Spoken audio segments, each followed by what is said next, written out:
We're live and now recording. Thanks, Katie. Can we start with roll call, please? Yes, Mr. Antonio, Here. Mr. Badger, Here. Mr. Bleefeld, I'm here. Ms. Kiavachi, Here. Mr. Frank, Here. Mrs. Hayman, Here. Ms. Kariunikis, Here. Dr. Morris, Here. Mrs. Ginsburg, Here. Gavin Lewis Richmond, Here. and Carly Meltzer. Here. 9 present, 0 absent, and 2 student board reps this evening. Thanks, Katie. And now I asked a couple students to come up here to help me with the Pledge of Allegiance. So if you come on up here now. And if everybody else will help us in saying the Pledge of Allegiance this evening.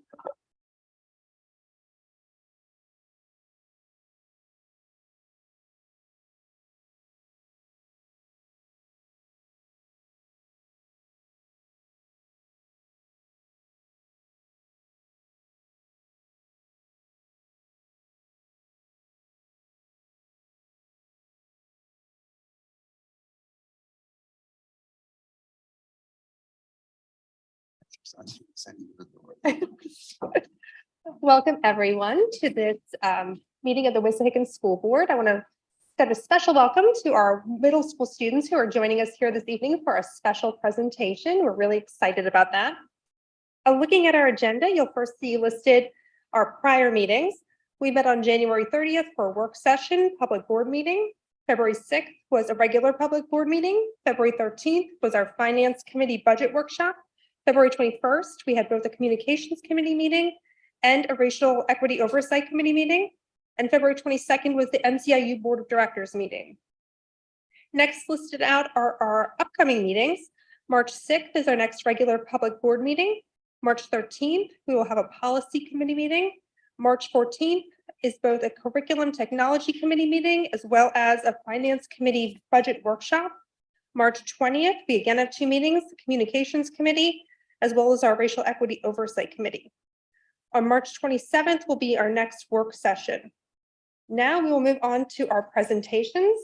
Tim? Okay, thank you.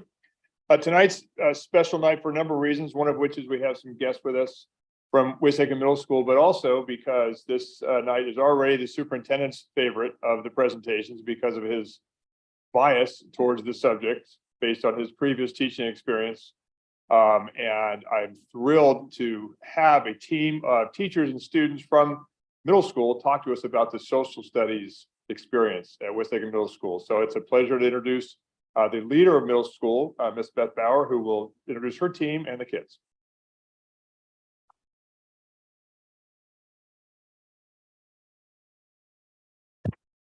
So thank you for inviting us to present tonight. We decided to have our social studies teachers and students present because this year's a new curriculum for us. So this evening we have with us Mrs. Fenstermacher, 6th grade social studies teacher, Mrs. Lewis, 7th grade social studies teacher and social studies department chair, and Mrs. Fiorito, 8th grade social studies teacher, and they will be introducing their students when they come up here. So again, thank you for the opportunity.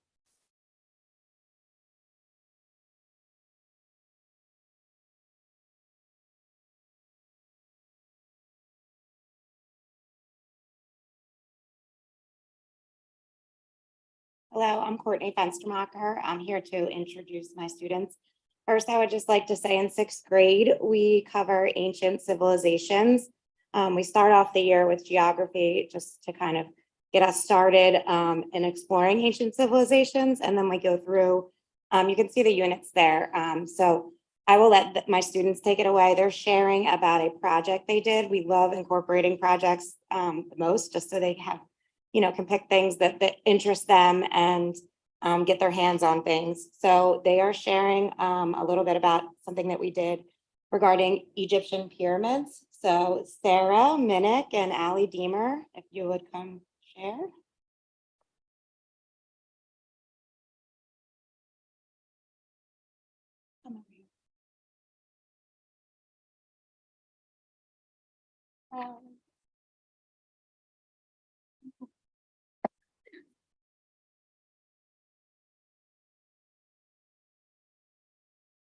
Hi everyone, thank you for having us tonight.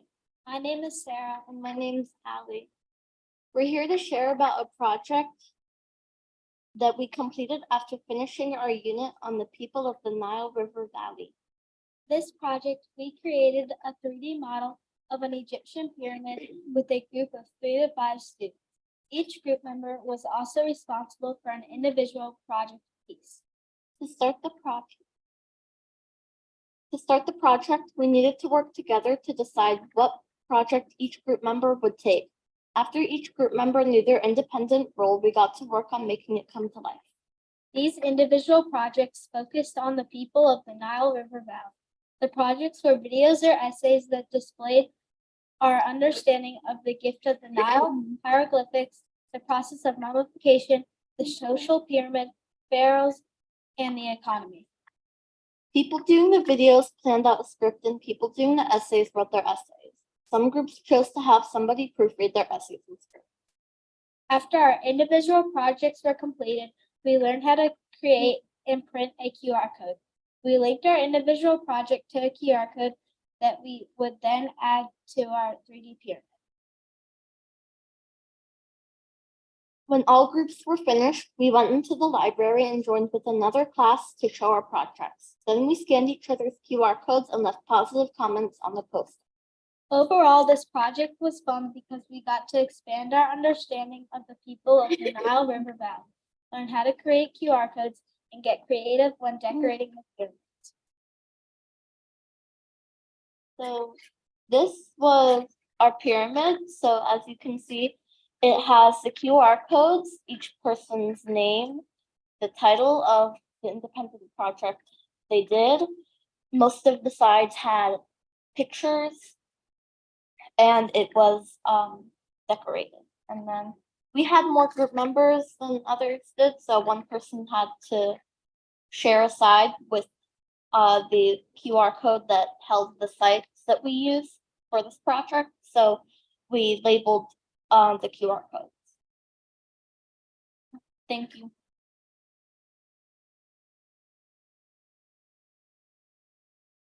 Hallie and Sarah, I don't know how delicate that is. Is it something that we could pass around so we could get a closer glance at it? Great. Can you just start it right over there?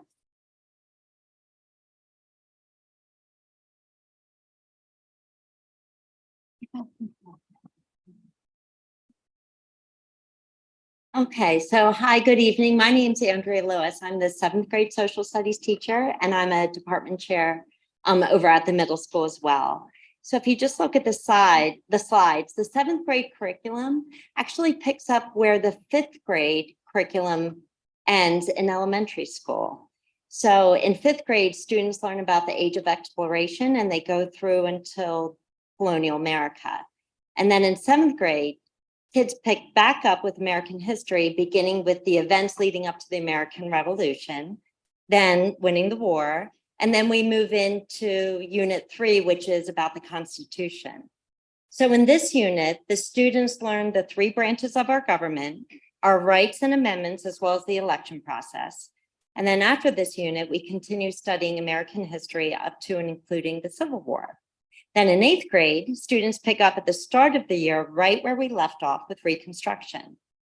Now, one of the things I really appreciate about the new textbook materials is, and you can see it in the title, the book on the left is the 6th grade book, and the book on the right is the 7th and the 8th grade new textbook.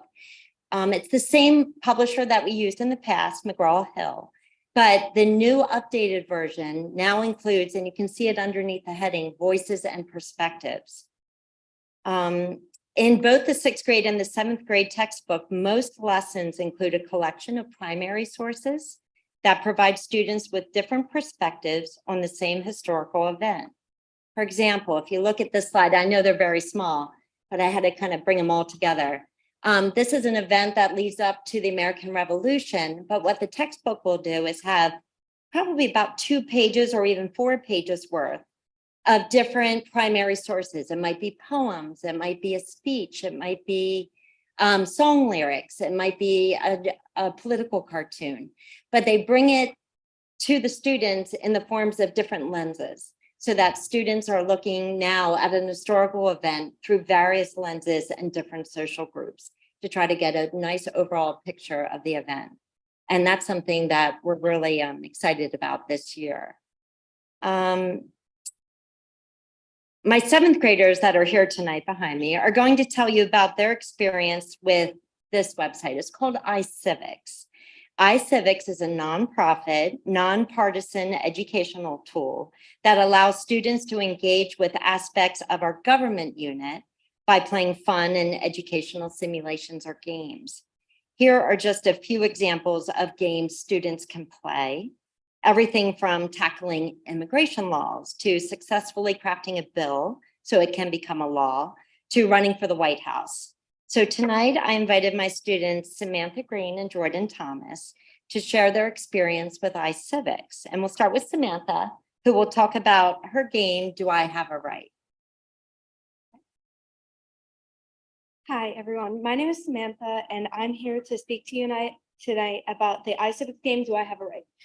For our games, we had to run our own law firm filled with lawyers who specialized in constitutional law. When people came in our law firm, we had to hear our case. Then we had to decide if potential clients have a right and match them with the best lawyer to win our case.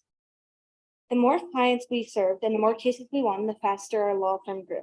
In order for us to win the case, we must know the amendments. There are two versions we could play, the Bill of Rights version, which is just the first 10 amendments, or the full edition, which was all 27 amendments. At the beginning of the game, you have to choose your partner for your law firm. For example, for my game, I chose Chuck Freepress, and he specialized in one of the parts of the First Amendment, which was freedom of speech. If there are some clients who have, once you fully start day one, you're able to start helping clients who have cases related to freedom of speech. If there are clients that come into your law firm that have unconstitutional cases, you can tell them that and move on to the next client who you can help. Once the client consults with the lawyer, then you're able to send them to court. And once they come back from the court, you're able to tell whether you won or lost the case, and if you didn't win, why. As you're playing the game, you'll get scenarios like the one shown. And with this scenario, you had dealt with the Fifth Amendment, which was keeping private property because their house was about to be taken away. And so you would match them with the correct lawyer, and pretty much then they'd go to court and consult. And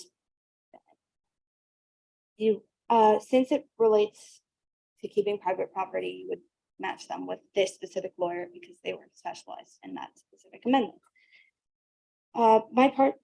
You can also see that some of the lawyers in the game have now learned different amendments shown to the left of them. This shows that they have now specialized in different amendments to help more people, which helps grow your law firm throughout the game. And then towards the ending of the game, once you're at day 7, your law firm has now been able to grow to 6 lawyers, and you can help many people with different issues. The lawyer shown on the bottom right, Abby Taylor, has now specialized in 4 amendments to help people with. She knows the 14th Amendment, which is equality under the law. She knows the 15th Amendment, which is voting regardless of race, the 13th Amendment, which deals with no slavery, and the 26th Amendment, which deals with voting at the age of 18. At the end, your law firm is a lot more experienced and is able to help a variety of people with different issues.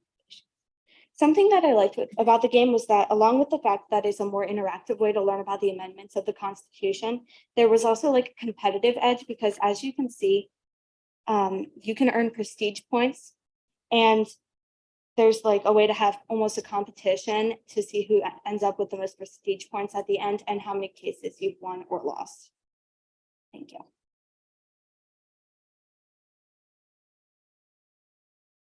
Hi, everyone. My name is Jordan, and I'm here to speak to you about another iCivics game, Win the White House. For this game, we took on the role of a presidential candidate, starting with the primary season all the way through the general election. During the game, we strategically had to manage time and resources to gain control of as many electoral votes as possible over a 10-week campaign. This could only be done by effectively communicating our position on issues and mastering media and public appearances, just like a real candidate. The goal of the game is exactly like a real presidential election. beat our opponent, and win 270 electoral votes to become the next president of the United States. When the game begins, a player chooses a candidate and a political party. Once I chose my candidate, I then had to choose what four issues my candidate would campaign on. In the bottom left-hand corner, there are symbols for different political issues. Examples of these issues are financial support for education and equal access to healthcare. And the topics that are marked with the exclamation mark are the hot topics, or the ones the voters are mostly fired up. This slide shows the start of the 10-week campaign, and the game randomly generates states which party the state supports. If a state's red, it will vote Republican, and if it's blue, it will vote Democrat.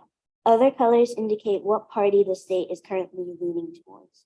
After the states filled in with a color, we had to go to the state supporting our chosen party and raise money through public appearances or television ads. Then we traveled to other states and tried to get them to vote for us. The numbers at the bottom indicate how many electoral votes we currently have in the game.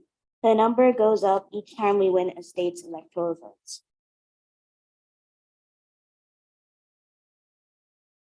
So this is the end of the 10-week campaign, where you find out how many electoral votes you won. After the counting of the electoral votes, the votes are placed in, and you either win to be the next president or you lose. As you can see, this player won by a landslide. So the fun part about Win the White House was the competitive aspect as we played. When other kids came to class and announced that they beat the school electoral votes other kids or I got, this made other kids or me want to beat them and play it again and again. Now when I see the next election in the news or on TV, I will be able to recognize what the candidates are doing during the campaign, because this game gave me a chance to experience it too. Thank you.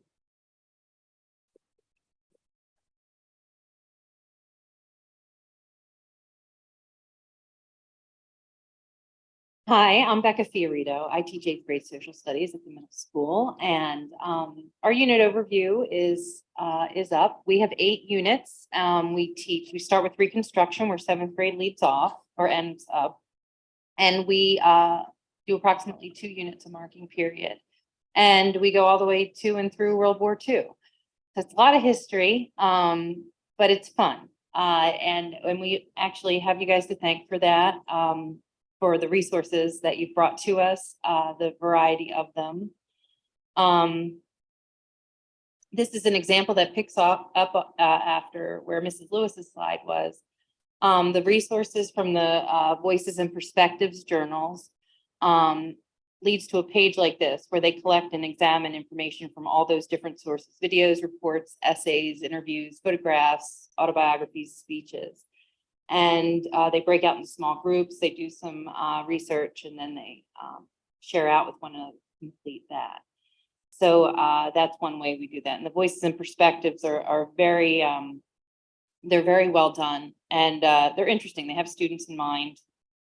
So my first student spotlight is first. Come on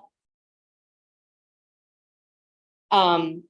Destiny, Jamila, and Amaya worked extraordinarily hard and did a fantastic job on a project. I'll let them talk. Hi, my name is Amaya, and a couple weeks ago in social studies, we had to make a PowerPoint on the progressive era. Our topic was consumer rights in the meatpacking industry. Our job was to make a PowerPoint and present the information we found in front of 2 social studies classes. Hi, my name is Destiny, and I'm here to talk about the resources to do our project. The resources we used were PowerPoint, OneNote, the online and regular text, and Office 365. Hello, I'm Jamila, and I'll be introducing our social and emotional learning piece. I make responsible decisions in social studies because my grades are important to me, and having a variety of resources makes learning fun. And it also helps to have options when using resources because it makes social studies less boring. I am self-aware of seeing different things from different viewpoints, and we have lots of lessons where we look at history using different points of view. This allows us to develop a better self-awareness. Interacting with others helps me because I was prepared, knew what I was talking about, and the stuff I had satisfied my expectations for our project, which is good because we worked hard together.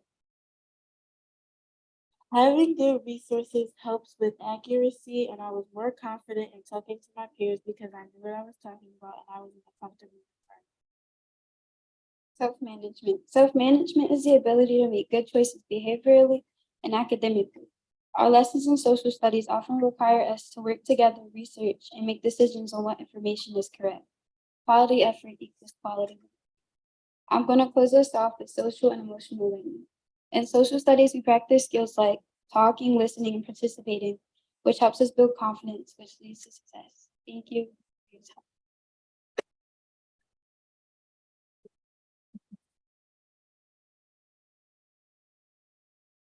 All right, and I have one more student I invited to join us tonight, Andrew Perry. Take it away. Hello, my name is Andrew Perry, and I'm an 8th grader at the middle school. Recently, in my social studies class, my teacher, Mrs. Fiorito, assigned a project to help us learn more about the Industrial Revolution and changing society. Our task was to create a sway presentation on a topic relevant to that time period for other students to view and learn from.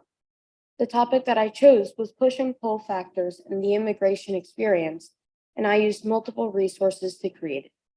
The first resource I used was the textbook. The textbook was very helpful for gaining lots of information about my topic. What I liked most about it was that I could easily find what I was looking for, whether I used the in-person or online version of it. In general, the textbook has been a very helpful tool in many of my projects so far this year. The second resource I used was OneNote. OneNote has been a helpful learning tool in all of my classes, and it is a great way of completing and organizing my schoolwork. Specifically, for this project, I used it to organize my topic and assignment requirements. Mrs. Fiorito has also used it in the past for schoolwork and study guides in my class. The final resource I utilized was Sway. Sway is a simple and helpful application, and it is now one of my favorites for creating websites and presentations. It is easy to navigate and use both when you are editing and inserting text and images into it, and also when you're reading and learning from it. The finished result is always neat, organized, and fluent to read. In addition, this Sway project inspired me to make another one for some extra credit. After a conversation in class, Mrs. Fiorito offered us extra points if we made a presentation on the transatlantic telegraph cable. When I went home that afternoon, I decided to do more research and ended up presenting my new Sway to the class the next day. Overall, these resources are amazing tools that I think are great for engaging students in class. Thank you.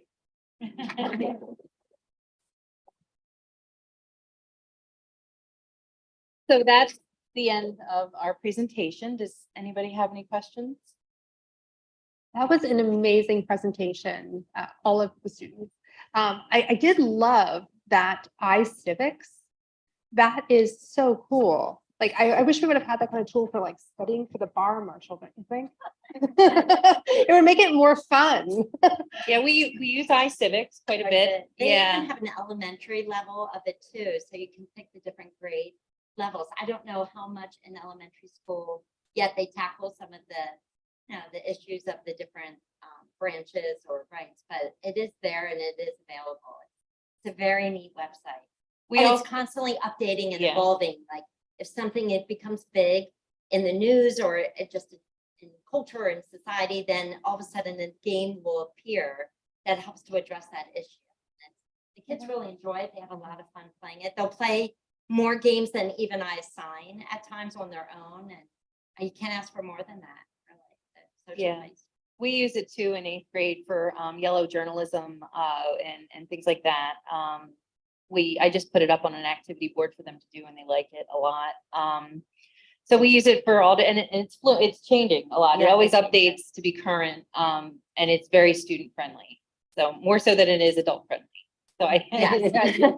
bring them there and they seem to be. They figure it out. Yeah. And this is a free program that students can access? It's free. It's owned by Brain Pop and it's free regardless, but then we have like the extras because you bought us Brain Pop. And so you can access the Brain Pop that way too. So the kids love it. And I hope we just can keep it going and have it year to year. Yeah, it was created by Sandra Day O'Connor.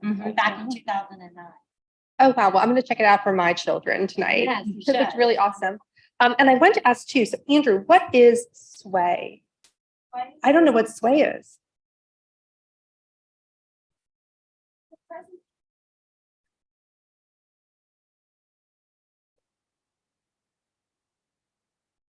You want me to pull yours up? Sure. It's part of the Microsoft pack. Oh, that would be great. They Yeah, I'm- ultimately make their own website, Oh, but they nice. design it nuts and bolts. So it's really phenomenal. I'm only familiar with PowerPoint for presentations, so learning something new, that would be great. Once you get going in it though, it's addicting. It really Like, is, You yeah. just start designing things and Do you want to click your link up there? No, not yet. Go for it. You've got this better.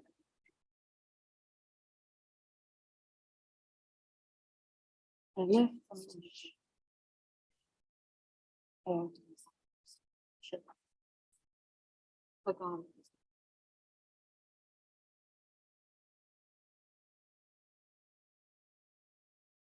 Diane Kraus made a fantastic one about her visit to the White House a couple years ago. And that's, I think when she came to my classes and used that as a tool to show the students, that's what got all the kids kind of really into it. Because like that orange square that you see in PowerPoint, when you click on that, that could turn into a video.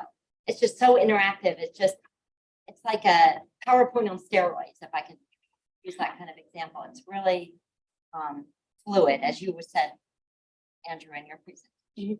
So this is what it looks like. To edit it, it looks like this, where you can kind of type in text and stuff in here and put in images. But when you like present it, it looks like this and it's very like sway. And I have like my headings over here and then I have images and I explain what each one is. So like this one is a photo of a town hall meeting, where they used their First Amendment.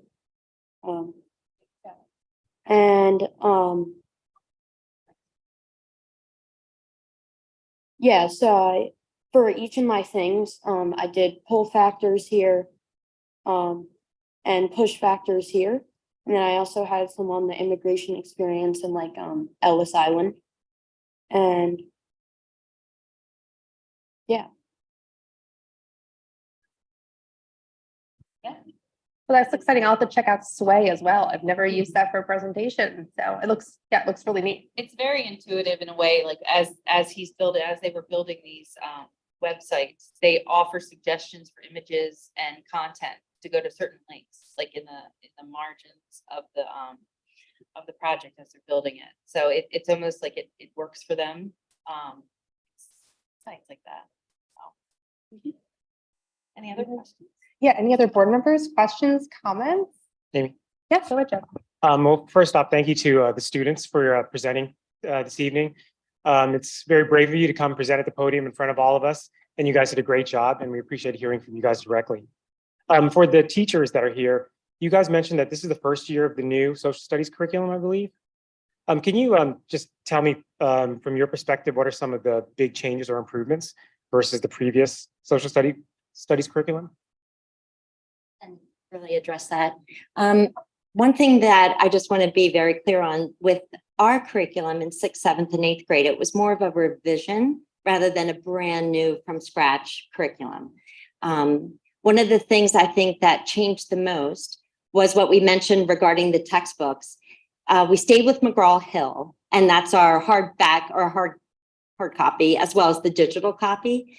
Something that's been challenging, but we're persevering, is they stopped calling chapters. So they're topics now. And so the way that the book is kind of set up, it's just something we have to get used to. I mean, I'm 50 some years old, so I always had chapters. So when you now are turning to pages, there's no like headings at the top and things like that. So that's more of a just learning it, you know, in a year or two, it'll be second nature, I'm sure. But the good news, the things that we really love about it is the voices and perspectives. The textbook now has done such a great job at really just putting these sections where there's all these different primary sources, and kids can, whether you're studying the Boston Massacre or you're studying an immigration issue or something like leading up to the revolution about an issue over taxes, you now see the different viewpoints and the different lenses that everybody is trying to navigate when they're dealing with this historical event. And the kids didn't really have that before in the book at all. And it was something that we had to constantly pull up and go find ourselves and just keep adding it into whatever materials we were giving the students. Now it's a one-stop shopping. And so that has been really cool for the kids to have. So I would say that's a really big bonus that we have now. Great, thank you. Sure. Any other questions? Oh, go ahead, Ronnie. I can't wait to go home and look up the elementary iCivics. I was an elementary teacher. I'm going home and looking it up. This looks fabulous. Glad you're all liking it. Thank you. Any other comments, questions? Oh, go ahead, Jim. I just want to say that how proud I am of the students and also the staff for this. As you can see, both history and civics are indeed alive and kicking here in West Nation. And it's because of all your hard work and your commitment to the topic. So thank you for making such a strong statement. Appreciate that. All right, seeing no other comments or questions, thank you again, everyone. I do want to get a picture of our students and teachers. So we could, you know what, let's maybe go over this side today, Katie.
You are all welcome to stay for the rest of our meeting if you'd like to, or you're welcome to leave also. But the rest of the meeting will be also very exciting, even though that's a hard act to follow. If you are leaving, you can grab snacks on your way out. Healthy snacks or cookies, brownies.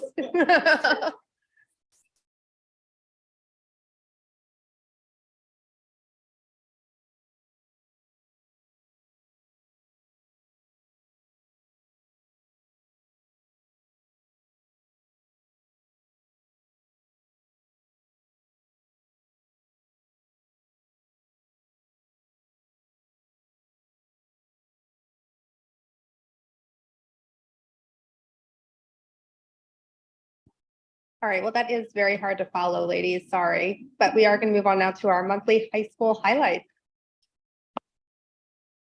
Okay, well, that's a hard presentation to follow, but I promise it's gonna be just as fun. So this month, we celebrated Black History Month, and CASA, which is celebrating all student achievements, hosted an open meeting on February 14th, focused on education and celebration. They started with a video on how Black History Month started, and then students participated in an open discussion about the importance and relevance of monthly observation.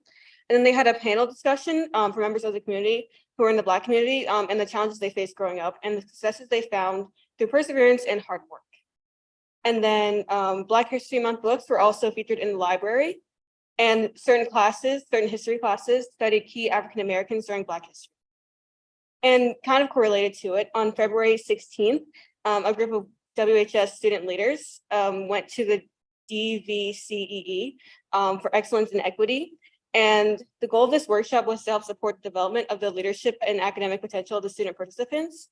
They had an opportunity to attend keynote presentations, breakout sessions, and a poetry slam, all which aim to enlighten the high school students about effectively addressing challenges in school and life, as well as to empower them to make sound decisions about their futures. So we had many efforts in the high school to model our monthly theme, which was empathy for the month of February. And AO1, which is our special education classroom, did a sock roll challenge. And so they ended up like rolling socks, I believe, and they donated over 100 pairs of socks to the Giving Tree, which was great. And it was a great activity for them to participate in. And another group that tried to exemplify the empathy theme was the Health Career Club.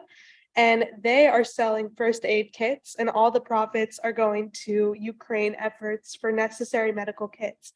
And I believe they're still selling these. I know they were at Silent Night. I purchased one. So more information on that is on the website. And a big congratulations to our seniors, Tiffany Chen, Ryan O'Farrell, Andy Wang, and Albert Zhang.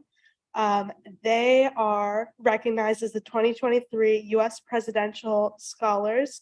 And this is an incredible award. It's a very selective one, and they're being recognized for their academic achievements. I believe ACT and SAT score related, but the pool for this is incredibly small. I mean, I know all of these students personally, they're unbelievable. So Wissahickon is very proud of them. And that is what we have for highlights. And I have to say, I was listening to the middle schoolers, and I should have said this while they were still there. But Gavin and I were saying they sound like they're ready for APUSH and AP Gov. So I think that the middle school curriculum's working pretty well. Well, thank you so much for that report. Does anyone have any questions or comments? No, well, I just want to congratulate our presidential scholars. That's quite an achievement. Well, if we have no other comments or questions, then we will move on. Thank you again. Next, we have our Opportunity Gap Quarterly Update.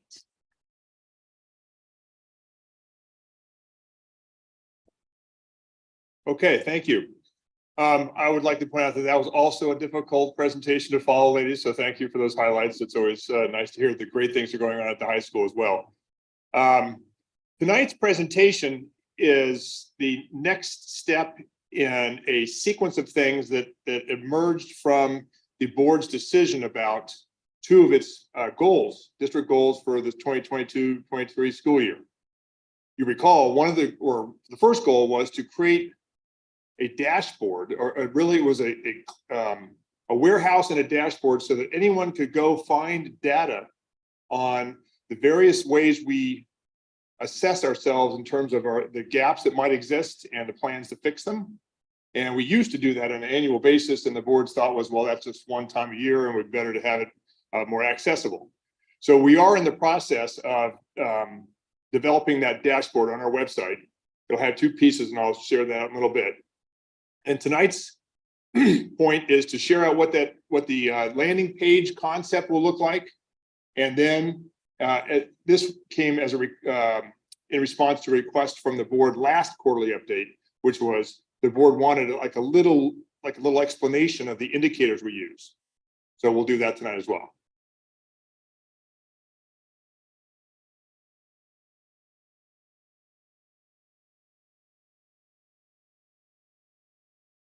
It scrolls the opposite of mine.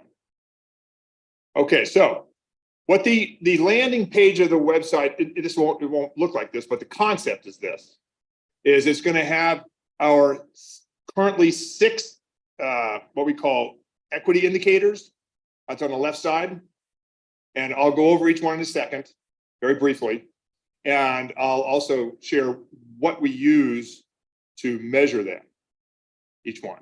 The data is being compiled now, and it will be in the next quarterly update in May. We'll have the rollout of the dashboard. Right? Okay, yep. And at that point, we'll be able to share, we'll go in depth with maybe a couple indicators each update thereafter. But tonight, I just want to show everybody what it's going to look like. We have 6 equity indicators on the left. There's a total of 8 achievement indicators. We'll go over each one again. Just a little caveat is we might end up with, we're almost likely for sure going to end up with 8 equity indicators. Because what's not on there is, you see it stops at 6. We were trying to find a place to get to put the data we collect on whether our incoming students had a preschool experience or not. And also whether our incoming students are kindergarten ready or not, as defined by a screening tool. So I think we're going to put those on equity. So we'll have 8 equity indicators and 8 achievement. All these things you'll see are very important. They're all related in the sense that they all have a contribution to a student's success rate and sort of like overall performance here in West Nation. All of these matter.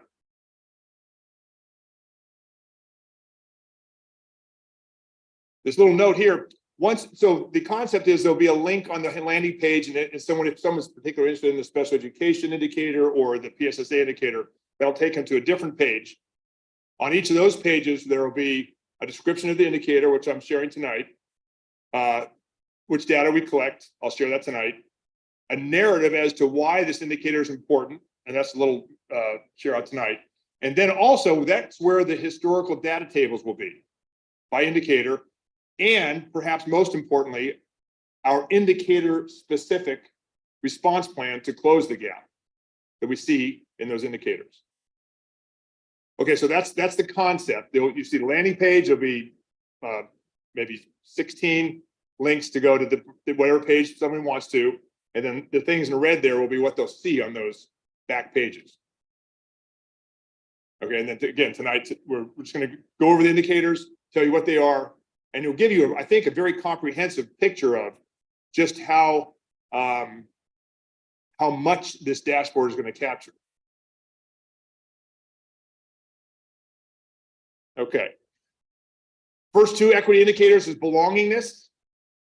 And then we capture that with our annual belongingness survey. And the why is because unless a student feels like they belong here in the Wissahickon schools, that unless that happens, we won't be able to get to them to reach their potential and to grow and to feel part of the whole school experience.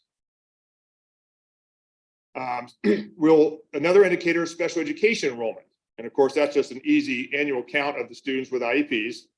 And that's very important because if you have a higher number of a particular group, then that's going to tell us that there's a very likelihood of over-identification of that group.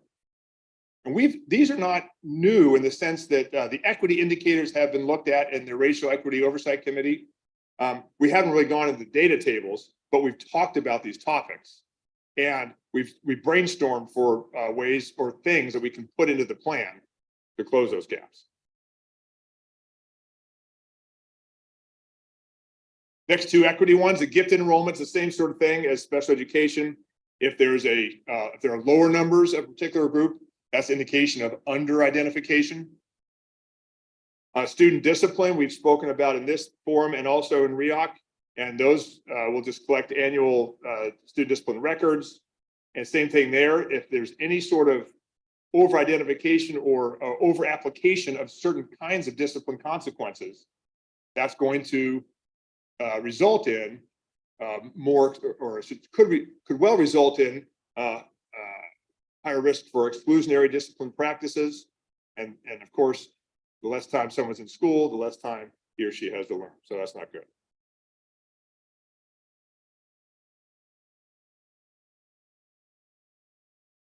The 5th equity one is staffing composition. We've looked at that here, and that has to do with what our teaching staff essentially, but it's the whole staff, but the professional staff, certificated staff more broadly. Research shows that students need to see a staff that looks like that. And if that happens, lots of good things can go from there. And the last one is a way to just kind of get a sense of once we get to high school and advancement placement course enrollment. Like Carly mentioned, like there's 2 of those, but there's an array of AP classes. It's important to have a large number of students in there, and it's a good bellwether. If you express a desire to enroll in an AP class and express the confidence to do well in that class. That's a good bellwether for your academic confidence and your engagement and your future potential as well.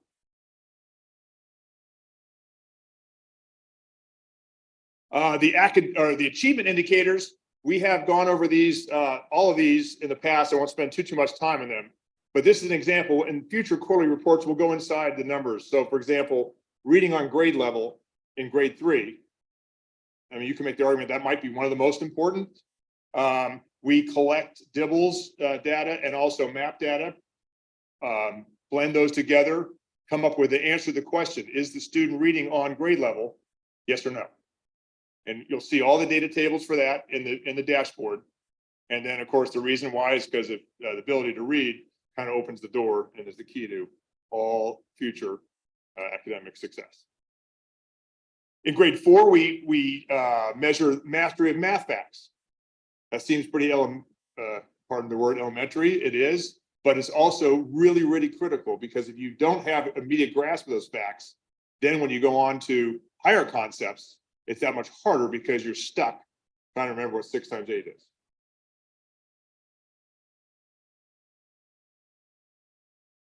Once we get to grades 5 and 7, we fall back on the state standardized testing. Now, I think it's important to point out, we haven't touched standardized testing yet. We've gone through, what's that, 8 indicators, 10 if you include the kindergarten ones. We haven't touched standardized testing, and that's on purpose because standardized testing has its drawbacks. There's nice things to it. You can compare across districts and across the state, but there are drawbacks to state standardized testing. So we have them as some of the indicators, not an over-reliance on it.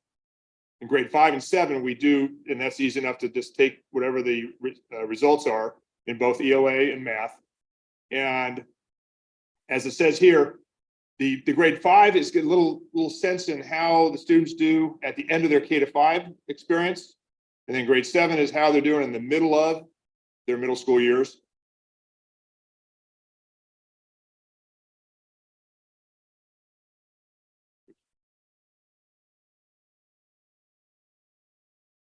Another way to measure academic confidence and achievement is grades.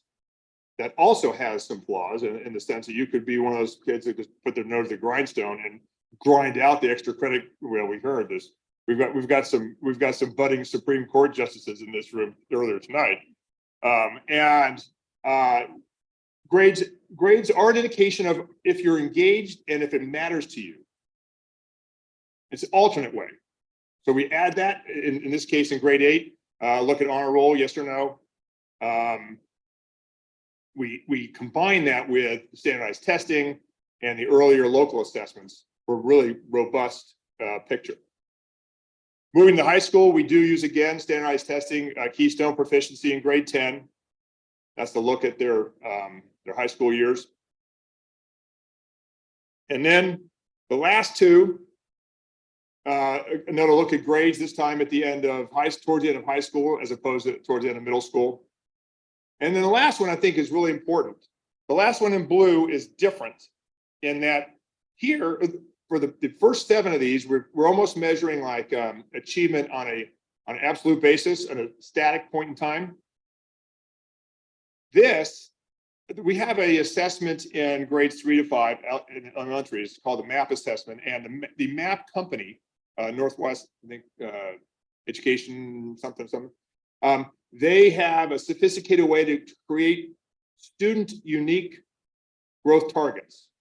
So they get a sense of where the student started the year and has that student growing X number of levels, which will be different from a student who already mastered this and then they grow different levels.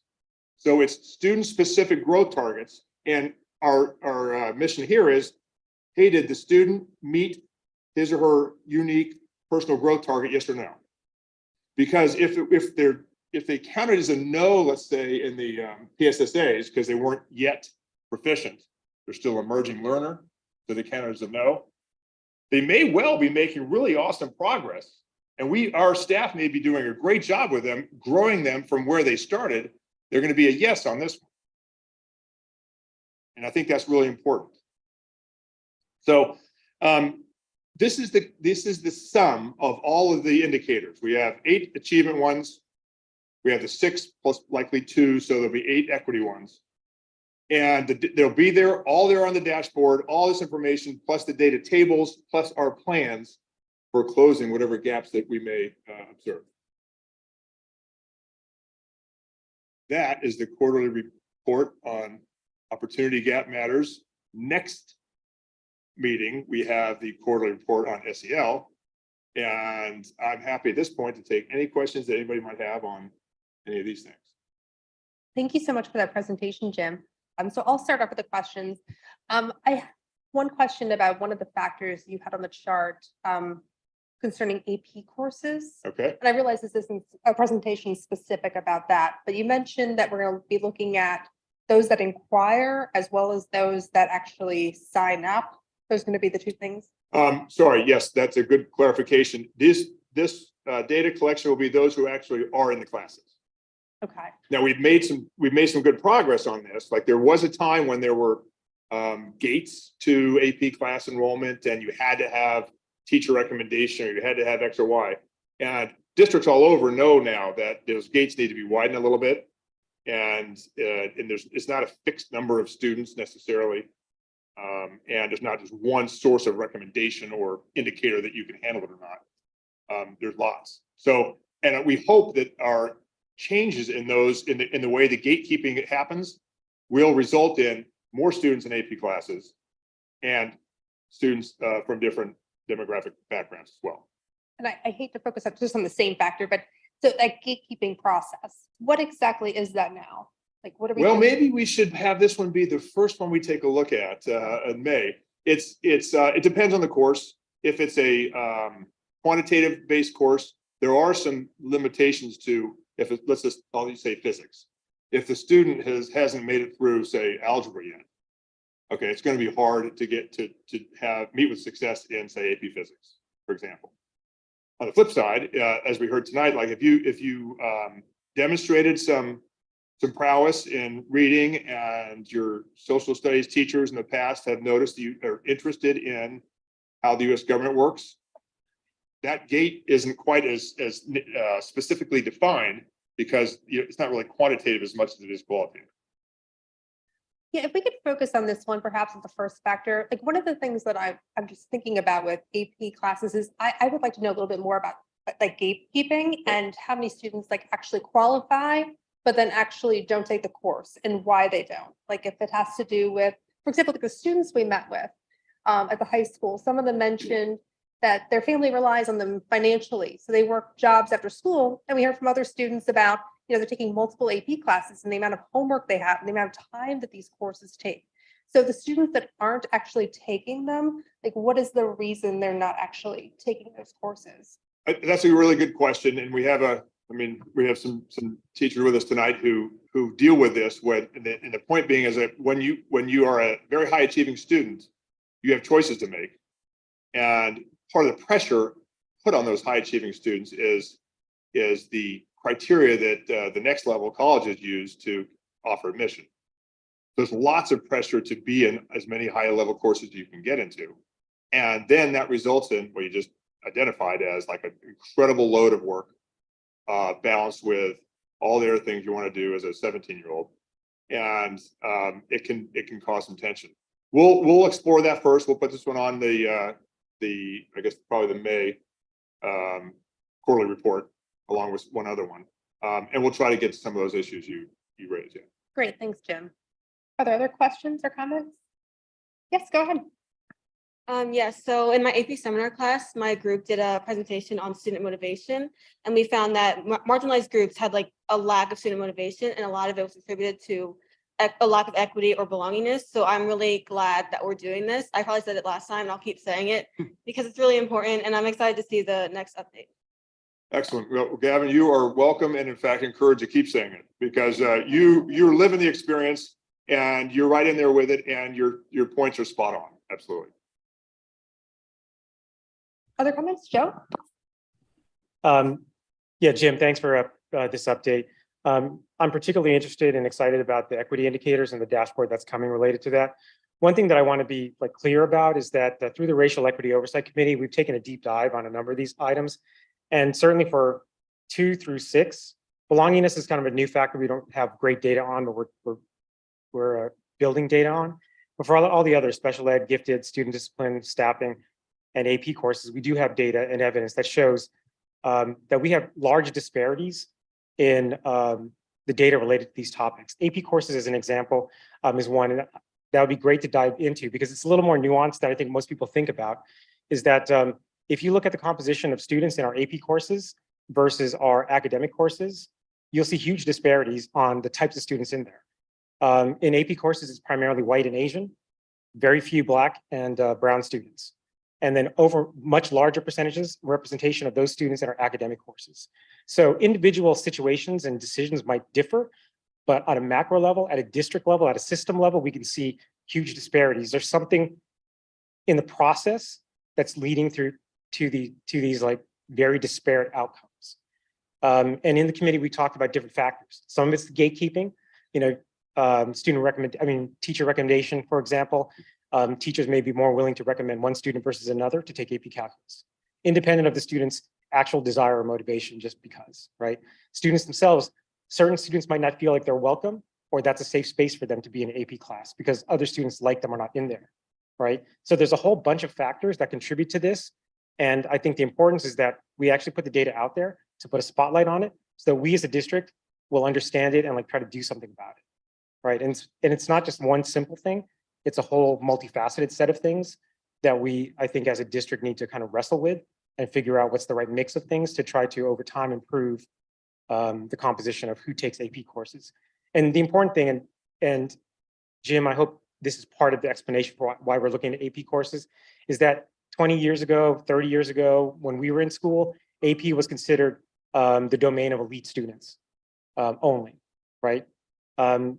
Over the past 10, 15 years, there's been a much bigger push to emphasize AP for all, and actually a drive that each student, when they graduate from high school, has taken at least one AP course. Because there's research and evidence that shows that students who take at least one AP course during high school have much higher persistence rates in college and actually follow through until they get a degree, right? But if you look at our district as an example, and a lot of other districts, we have large numbers of students, in particular Black and brown students, who don't take a single AP course by the time they graduate. And again, AP is not the domain of elite students anymore. AP is supposed to be for all students, at least one, because of the the impact it has on their confidence as they go into college and their follow through once they're there at college. So anyway, obviously, I'm very passionate about this topic. We talked a lot about this topic, and I'm excited that we're bringing this discussion to a broader audience. And we're in a position as a district to try to make some good headway on this and the other indicators. Thank you, Joe. Other comments, questions? I have a couple of comments, questions. Duffy, yeah, please. Hi, thank you, Jim, for the presentation. Excited to see this dashboard coming forward.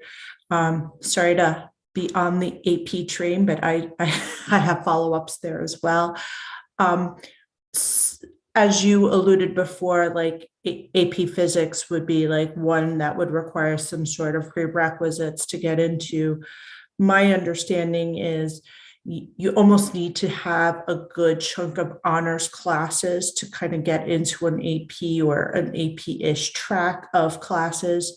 So would we even think about looking at our honors classes and making sure that we're helping our students take that first step of getting into honors, having that rigor of work, and then that would, I would believe, maybe help with the next step of AP. So just a thought, something maybe we could deep dive next week on. And then my other question was more when this portal or dashboard is available, would we be looking at this purely in an aggregate, or would there be an opportunity for us to look at cohorts or segments of our student base so that we can more easily identify variability or opportunities and challenges that our student body is facing? Thank you. Yes, thank you. The answer to the first question is a very strong yes.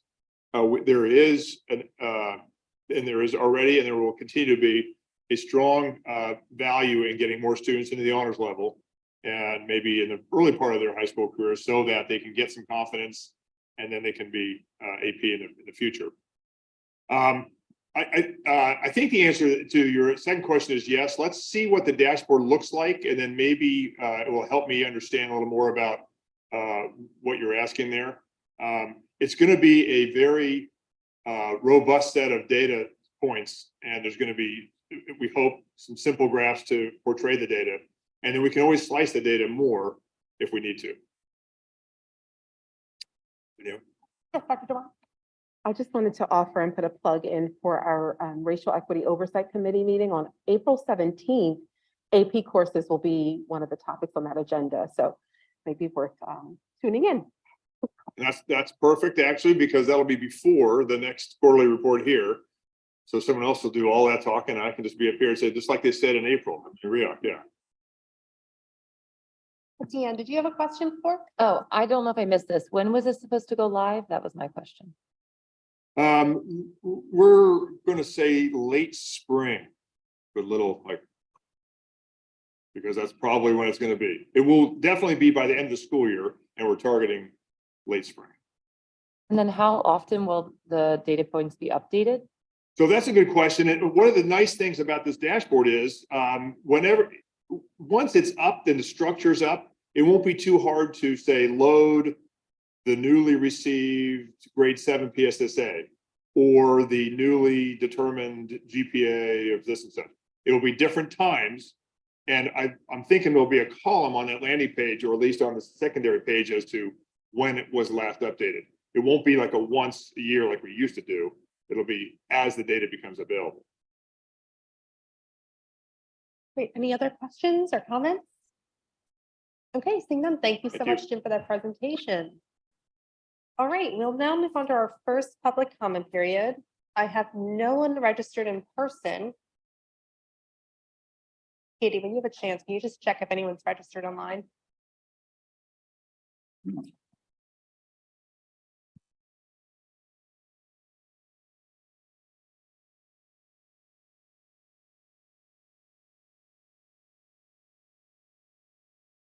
right, I stand corrected. We all. Okay.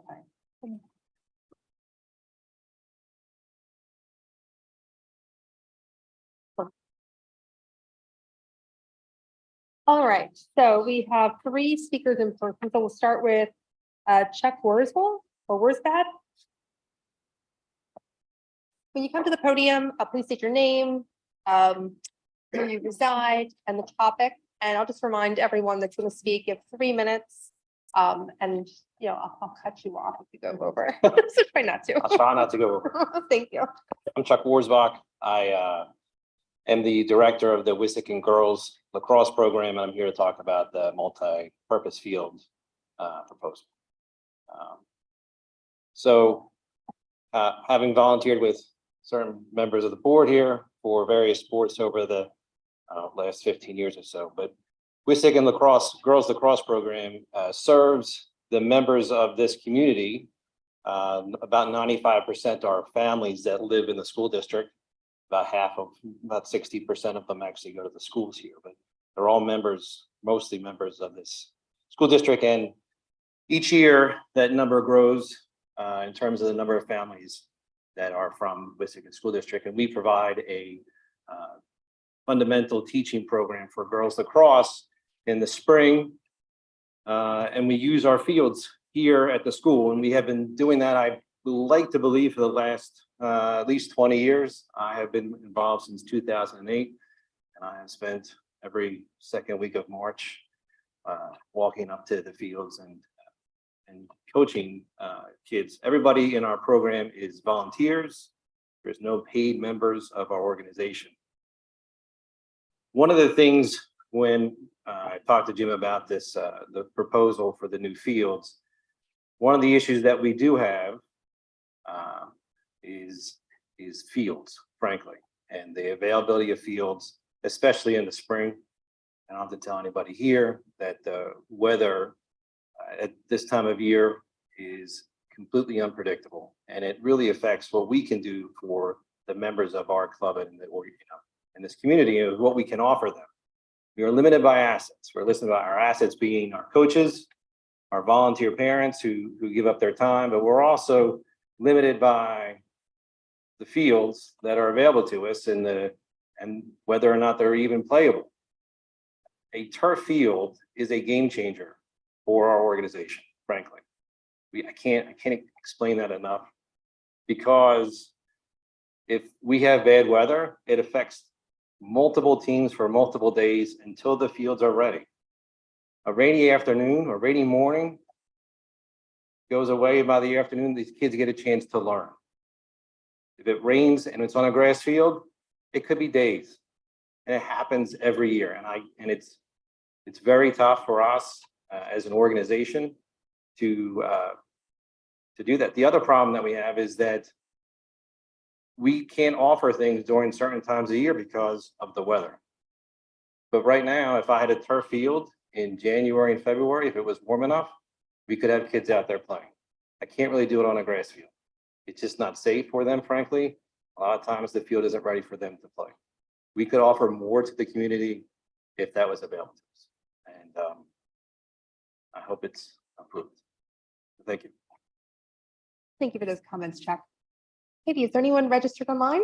There are no speakers on Zoom. Okay, well then we'll move to our next in-person speaker, Jim Carnes.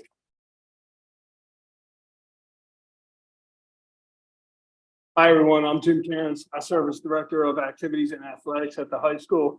Thank you for your time. So basically, I'd like to thank the board for all of your support and willingness to commission this study and bring this project as far as it was or as far as it has come, and hopefully we can see it through. I'd also like to thank our central office members who've done so much to bring us to this point as well, for commissioning the engineering study to be done, for making sure that we got all the requisite approvals from Lower Gwinnett Township that we went through.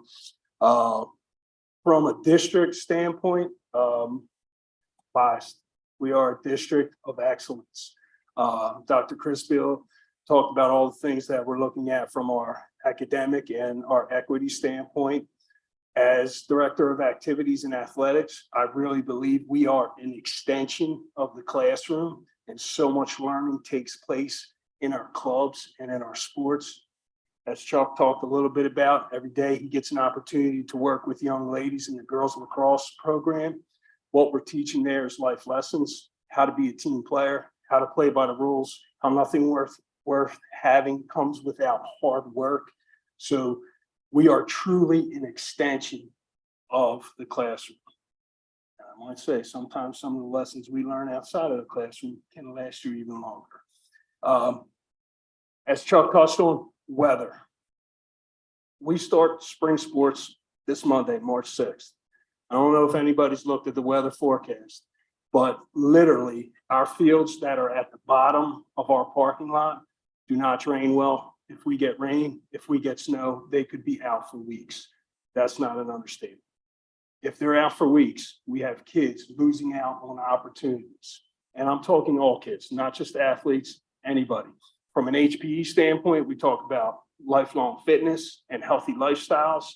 That's what you would be doing if you replace these fields now with multi-purpose turf fields, because we would have so many, our HPE classes, our ultimate frisbee, which by the way, state champion, our new girls flag football team could get out there. The baseball field, which is currently a baseball field, would be multi-purpose, and you could have field hockey, soccer, lacrosse on there. Same thing with our softball. We could have practices and sessions there. I don't know if you can tell how excited I am about this project. but I'm extremely thankful for everything that you've done so far to get us here. I just want to use a saying, push the ball over the goal line, make it happen for our students, because we are a district of excellence. We have excellent facilities as well. It's what West Nation is accustomed to. Thank you. Thank you, Jim. Katie, anyone online? No speakers on Zoom. Okay, then we will do our last public comment in person. Kyle Spees.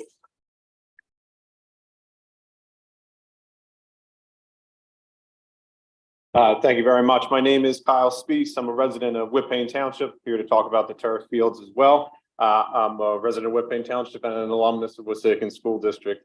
I speak tonight in my capacity as the Vice President of Administration for Whippane Recreation Association, or the WRA, regarding these new turf fields. The WRA is an entirely volunteer-run 501c3 organization that provides youth sports programs. We offer soccer, field hockey, basketball, and most germane for this evening, softball and baseball programs for children aged 4 to latter teens. The WRA has over 4,000 individual registrants annually for its programs.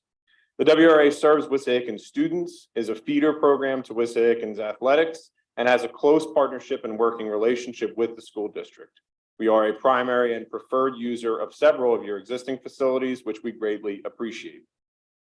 Due in part to demographic changes and in part to the success and popularity of our sports, registration has increased across WRA programs substantially in recent years. This is most evident in softball. In 2020, we had 88 young women participating via 8 teams. In 2023, we have 220 girls on 19 teams, an increase of 150% in 2 years. This growth is driven primarily by growth in our 4-, 5-, and 6-year-old quickball program, which foretells that growth will grow older with the girls, bigger boys, bigger field needs. This growth has made field space, especially turf, a tremendous priority. In response, in partnership with Whippane Township, the WRA built 2 large turf fields at Center Square Park, which has been a tremendous success for our soccer and field hockey programs, allowing a record number of travel and intramural teams, and also increasing organizational revenue as the fields are in constant demand by external groups when not in use by WRA. Our baseball and softball programs, however, have not been as fortunate and struggle mightily with space constraints. Weather heavily impacts grass fields, especially during springtime. As a result, we have had to limit team size and registration, waitlisting or outright denying participation to some youth aged 4 through 10 who wish to play. The turf fields proposed by the school district will help alleviate these space issues our baseball and softball programs face, and therefore the WRA as a community group, as a partner of the school district, and as a provider of extracurricular activities for children in the district, strongly supports their funding and construction. Thanks for your time this evening. Thank you so much for those comments. Katie, is there anyone registered online? No one registered on Zoom. Okay, and we have no one else in person, so we will move on then. Thank you again for everyone that shared comments this evening. All right, we'll move on first to the board president report. First is an informational item concerning the 23-24 year school year calendar per document 6-1A. And I had just wanted the board to take a look at the calendar for next year. We did already approve it. I did have someone raise a concern to me about the dates so that we are taking off. Typically, we take off the week prior to Easter. This year, we are taking off the week after Easter. Oh, sorry, When you say this, you're talking about. 23, 24. Yes, this Yeah, current year. sorry. Okay. I don't want that to happen. Yes, exactly. So typically, as I said, we take off the week before this in that year. Sorry, 2024. That's where, yes, we are taking the week after Easter off. And I had asked Jim to look at what neighboring districts are doing because I had some concern that we may have staffing issues that week if neighboring districts are off the prior week and teachers have children in those districts and may be taking off that week for spring break. And Jim, can you share with the board what you found? Yeah, so the way that Easter falls in this particular school year we're talking about, 23-24 school year, makes it difficult because we always try, as you remember, we try to break up the amount of time from one longish weekend to the next. So being that Easter in 2024 is early, it's actually March, the thinking was to have it the week after so that there's not as many weeks, one after the other, a full 5 days of school. That's a very common objective in calendar making. However, the problem is that our staff live in different areas, and the sending districts or the nearby districts, we looked at the districts who send to North Monco and plus Upper Dublin, just as sort of that's a total of 5 comps, if you will. And they either have their breaks on the week before, as would be more traditional, or for reasons I can't explain, they kind of have it like halfway in between one week to halfway in the other one. So we won't worry about those. But none have it the same way we have it currently scheduled. In other words, none are planning on having it the week after Easter. So if we want to change that, we certainly have time. We actually don't have nearly as much time as you might think, because I've had lots of people ask me about their vacation plans or whatnot, believe it or not. But we could change that and go back to our normal way of doing it before. We just have to understand that we have a pretty long April and May with 5-day weeks. Now, we can also have a plan for maybe a 4-day week in April. And not to get into the weeds, but you recall that the presidential or the primaries are earlier in presidential election years. So this is 2024, it'd be one of those. So voting day would actually be in April of this year, this 2024, not May. So maybe we make that a 4-day weekend and that's a mini break. And then that would get us more in lockstep with other districts. It would probably relieve quite a bit of pressure on staff, both our staff and staff who live in our districts. Might not be a bad idea. And my thought also was, so we're currently in the year 2024, taking off the Friday before, Good Friday, the 29th, that we could possibly shift that to the 22nd, which would be in April, which would be the day before Election Day. And I believe that also coincides with Passover that year, which starts on the evening of the 22nd that week. So we could make a 4-day weekend that weekend. And if we get rid of the 29th as a day, well, it would still be a day off, but rather than making that a Right. 6. The good news about that proposition is that it doesn't change the end of the school year. We would have the same number of days off in the middle and total in March and April, just slightly configuredly differently. So that as it shows here, we'd still have a planned last day of June 12th. Once you start, I'm very hesitant to start messing around with the last day of school in June. But I think we have a solution to it internally if we want to do that. Yeah, what do other board members think? Dan? Yeah, so when we first talked about this calendar, I expressed concern about having spring break revolve around Easter. I'm personally against this. However, all districts do that. And we need to be consistent with what we're doing and what other districts are doing. So I would be in favor of changing it to when other districts have it, because that is what we've done. And that is what I think our teachers and our families mostly expect. So, I mean, again, I wish we could all say, hey, let's all agree. It's the first week of April, everybody, all the time. But if we're not there, then I think this is the best way to do it. What do other board members think? Any other thoughts? Yes, Paul? Just a question. Do either options present any challenges with sports or with transportation? No, and in fact, they would help us substantially with our North Monco population, because North Monco always has to deal with the 5 of us going in 5 different directions. And this would get us a little more in lockstep. Again, I don't know why some of the districts choose to have their breaks start, Wednesday, but that's their play. We would be a little more in lockstep with the North Monco sending districts.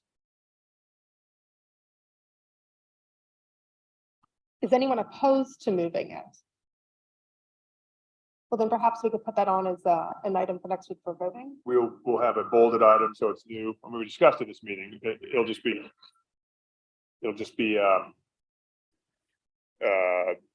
under your action items rather than your information items. Great, thank you, Jim.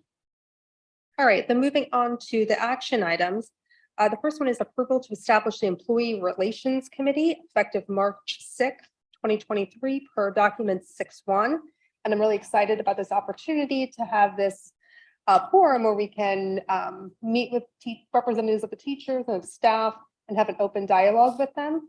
Did everyone else have an opportunity to look that over? Did anybody have any comments or questions about it? Joe? Just one question. Was this, I can't remember, like, was this something that the union had requested we form, or was this something driven by the board? I just don't remember.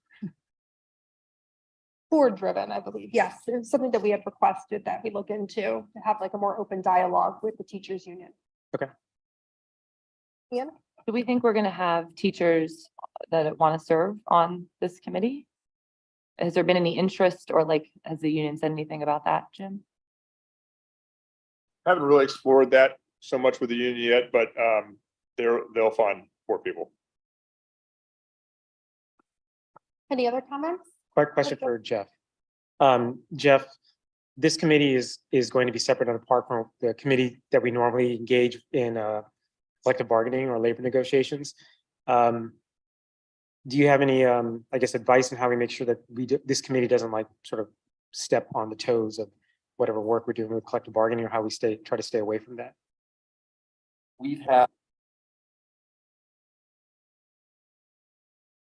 We've had discussions on that issue in the formulation of this issue, and we clearly want to separate the committee's discussion about any ongoing grievances or collective bargaining processes from this discussion. And sometimes I'm sure there may be some potential overlap, but the major guidepost would be that this committee will not be engaging in addressing terms and conditions of employment, which are governed through the collective bargaining process, nor will they be addressing items that would be handled through the grievance process. It's perhaps more to deal with environment, culture, and other interactions in the workplace versus purely collective bargaining issues. Thanks. And I would know Danielle is going to be serving on the committee, so she'll be able to make sure we steer in the right direction. And if something isn't appropriate for the committee, she can certainly refer to the committee that handles our negotiations. Listen to Danielle. All right, any other questions or comments? Just one quick question. Yeah. It's Sophie. Will it be a set number of 4 members, or would it be a rotating 4 members on this committee? Yeah, my plan is to have it be rotating, having a chair. And we could probably set certain individuals to be on it, but yes, a rotating committee is what I'm thinking for this. Thank you. Sure. Any other comments or questions? All right, then we'll move on to the next item. Approval of the school board public meeting dates for 23-24 for document 6-2. And I believe the only thing that we will have to do before next week is change the dates of the meetings in light of our change of the calendar. But were there any other comments or questions regarding those meeting dates? All right, then the last one is approval of reappointments of Judith Hill for I can't talk, 3rd term, and Michelle Fleischer and Sally West Williams for 2nd term to the Wissahickon Valley Public Library Board of Directors per document 6-3. And were there any comments or questions concerning that? Yes, Ian? Why is it that we approve them? Just because we fund them, or? Yes. I'm sure that back in the day, since the revenue is running through as part of our tax bill, we do the collection. I'm sure that there was a discussion about representation on it. Okay, thank you. Any other comments or questions? All right, seeing none, that ends my report for this evening. Jim? Thank you. I think I've said enough tonight. I will pass it on to the assistant superintendent. Thank you. Yes, good evening. I have 2 informational items under the Assistant Superintendent's report. The first is I wanted to share a recap of the professional learning opportunities we provided to support staff on February 16th when we had the half day for students. And on the February 17th, when we had the in-service day for certificated staff.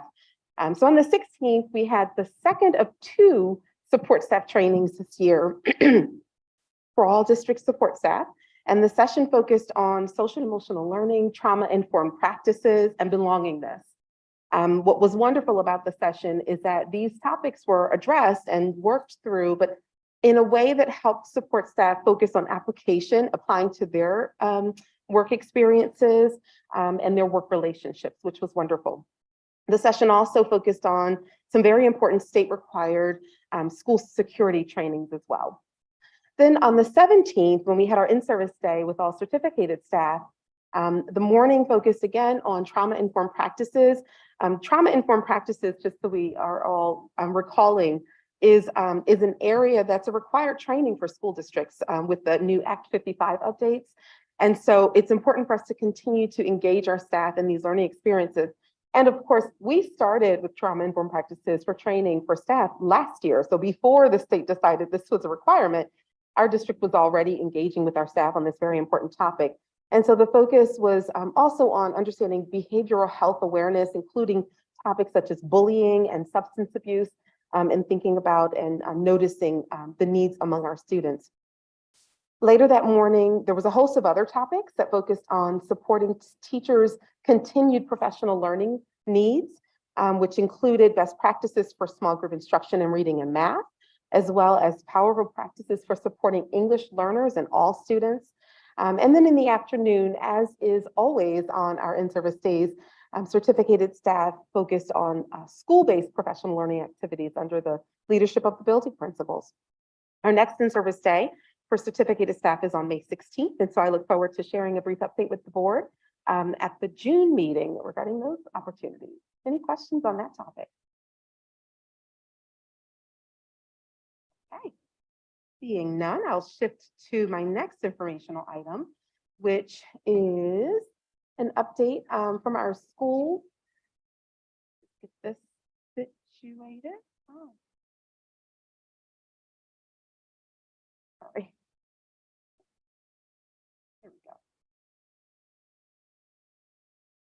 Right. While we continue to ensure our curriculum resources reflect diverse people, cultures, and historical perspectives, during the month of February, we asked principals to share information about how their schools recognize and honor Black History Month. And so this evening, I'll share just a few of the many ways, and I have to say that again, because there were so many examples that our principals shared that I really had to bring it down to just a few.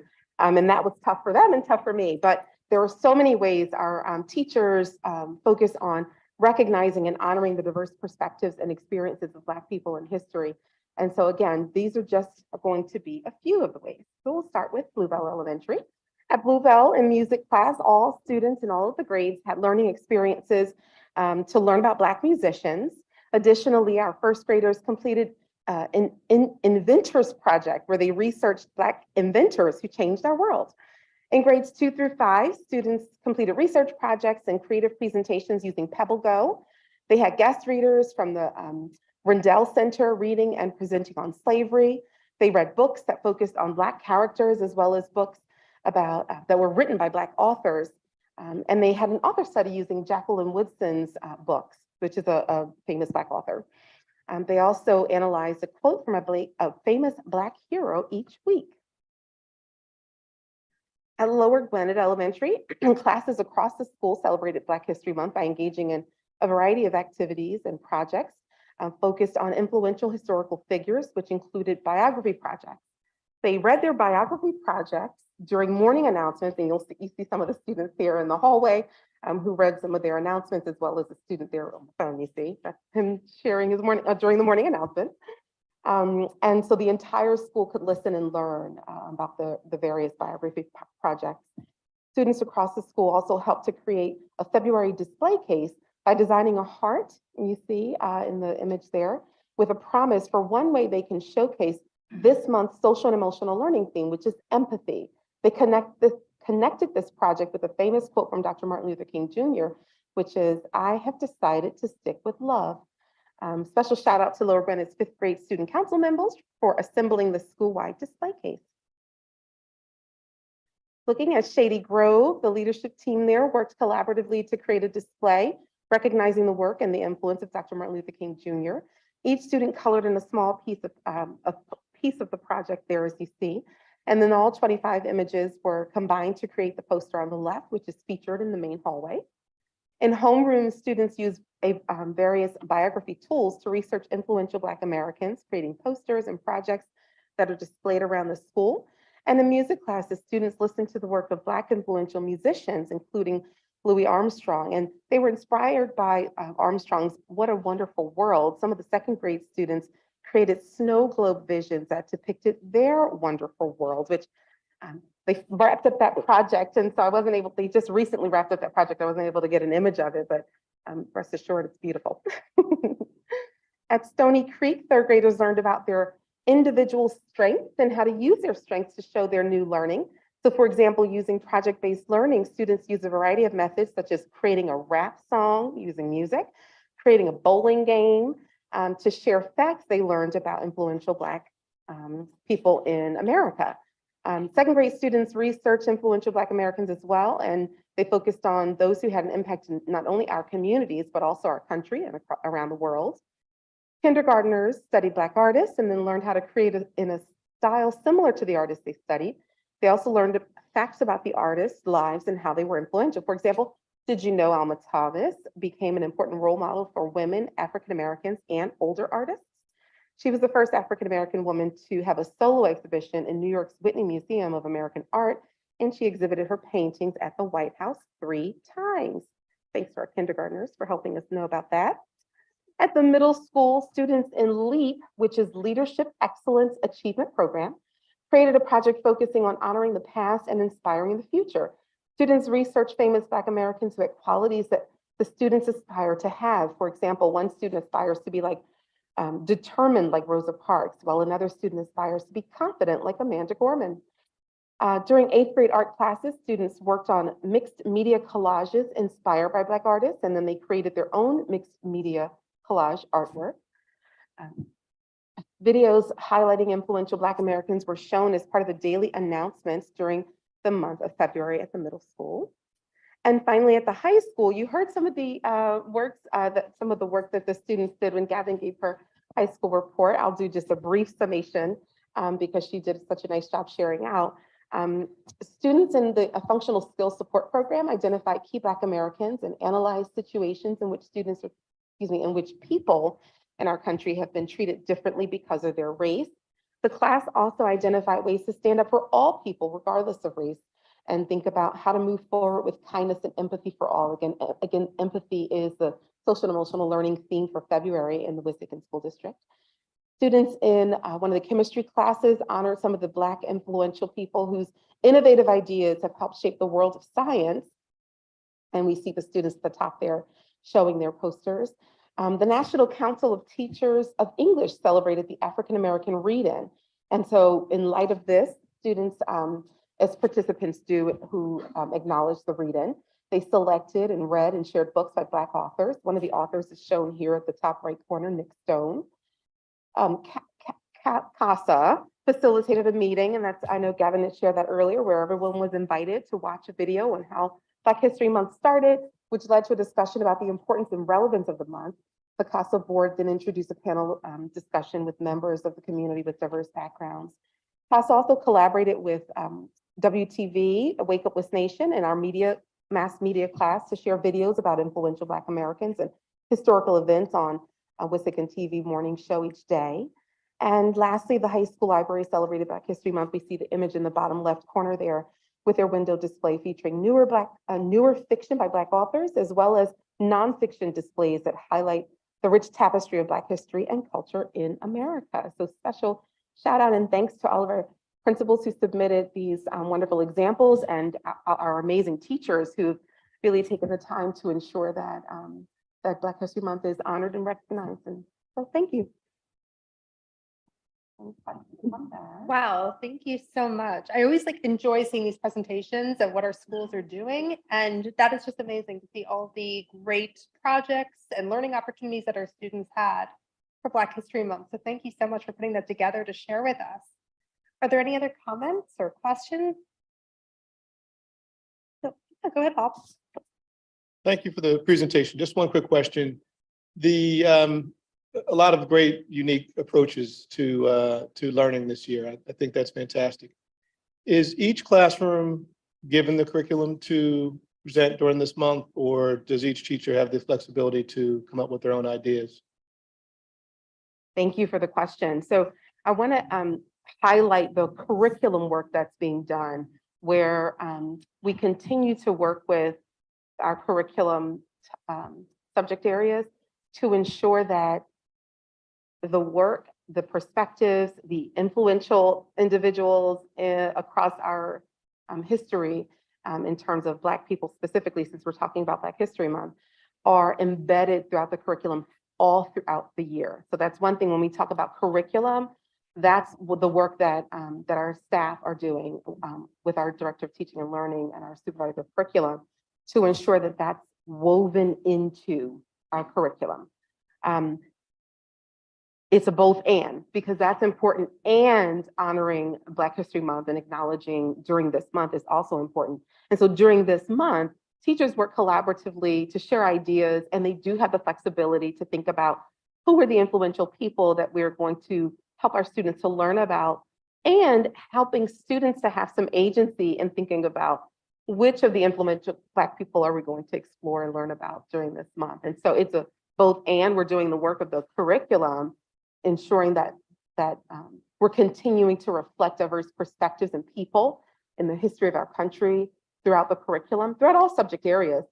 And during this month, having the flexibility to learn about a variety of people and events during Black History Month. Thank you for your question. Excellent. Thank you. Thank you. Any other questions or comments? Okay, seeing none, thank you so much for that report. And I see you have no action items. I guess we'll move on then to our solicitor report. Jeff? I have no informational items, but I have two action items that we can take collectively. Number one is the approval of a settlement agreement by and between Family C, Student C-23, and the district as stated in an amount not to exceed $60,000, and the settlement agreement with Family D, student number D-23, an amount not to exceed $92,200 as presented. Thank you, Jeff. Any comments or questions? Okay, seeing none, thank you so much. We'll move on now to our board secretary report, Wade.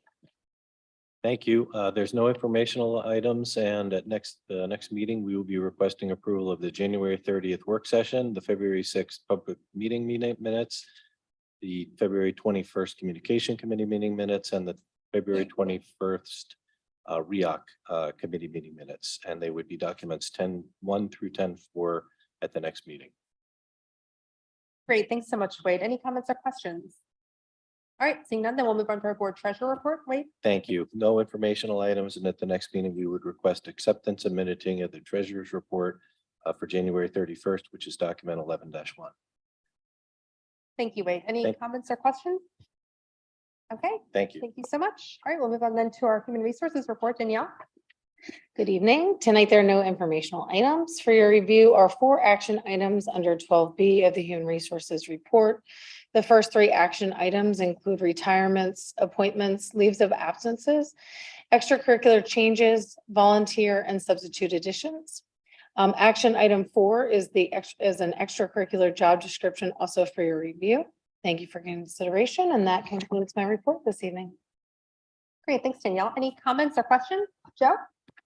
Just a comment. I was excited to see that we are hiring a boys volleyball coach. And it's Mitch Harris, who has spoken quite passionately about the creation of that sport. So excited to see that on our list for voting next week.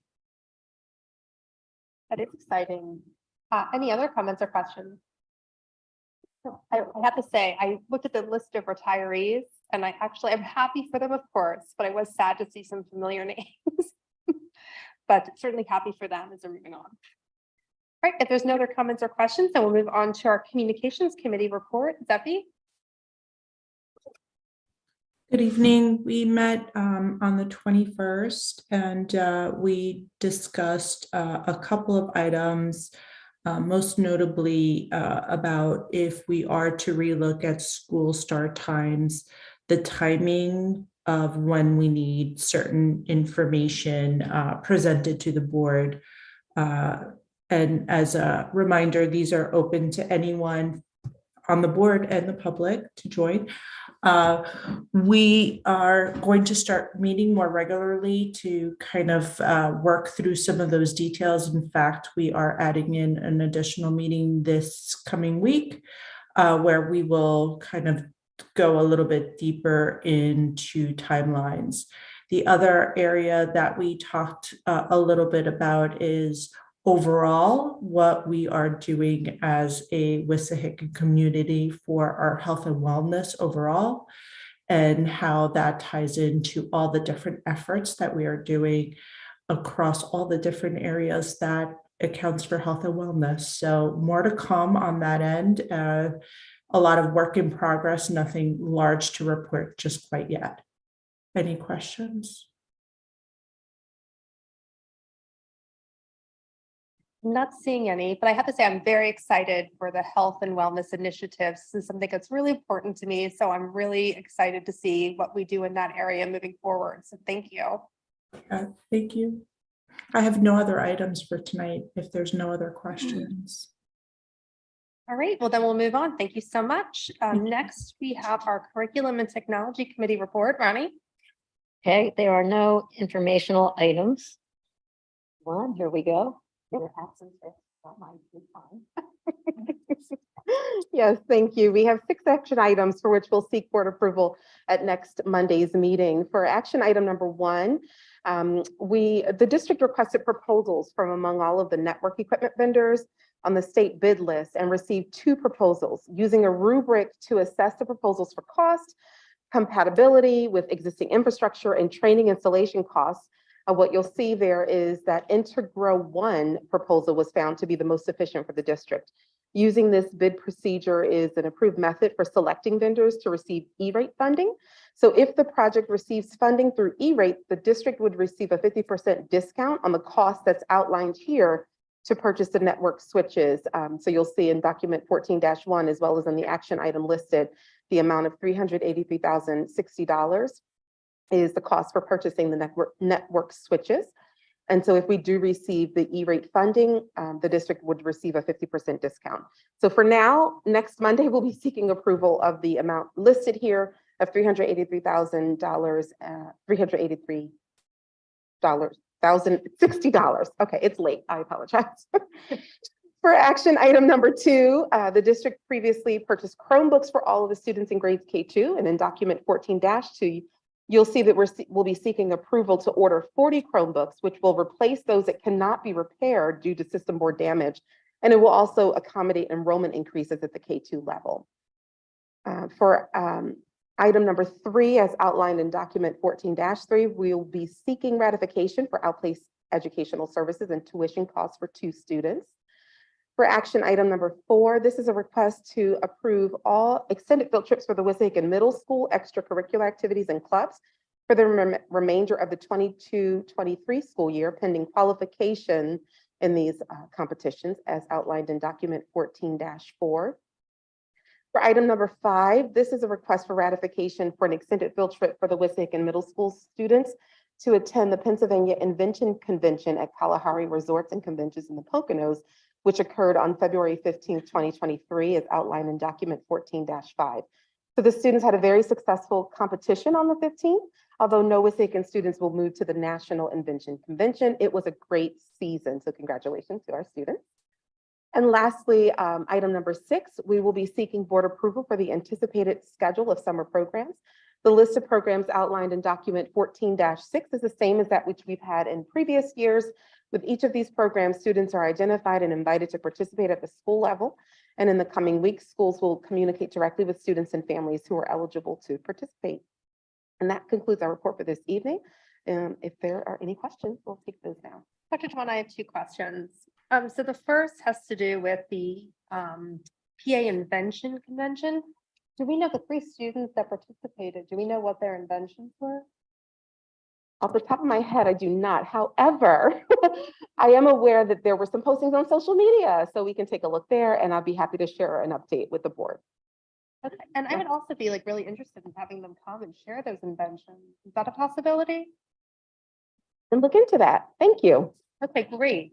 And then my other question is, so with regard to the summer programs, have we looked into possibly making this earlier, that we make these determinations, like at the elementary level especially? Because my concern is like, honestly, like it's crazy. Camps are difficult to get into. I put my kids in camp in August of last year. And the camp filled up like the first day. And in prior years, I've had to do it like by November already. So they fill up really fast. So parents make decisions like I made mine last summer. Like people make it very, very early.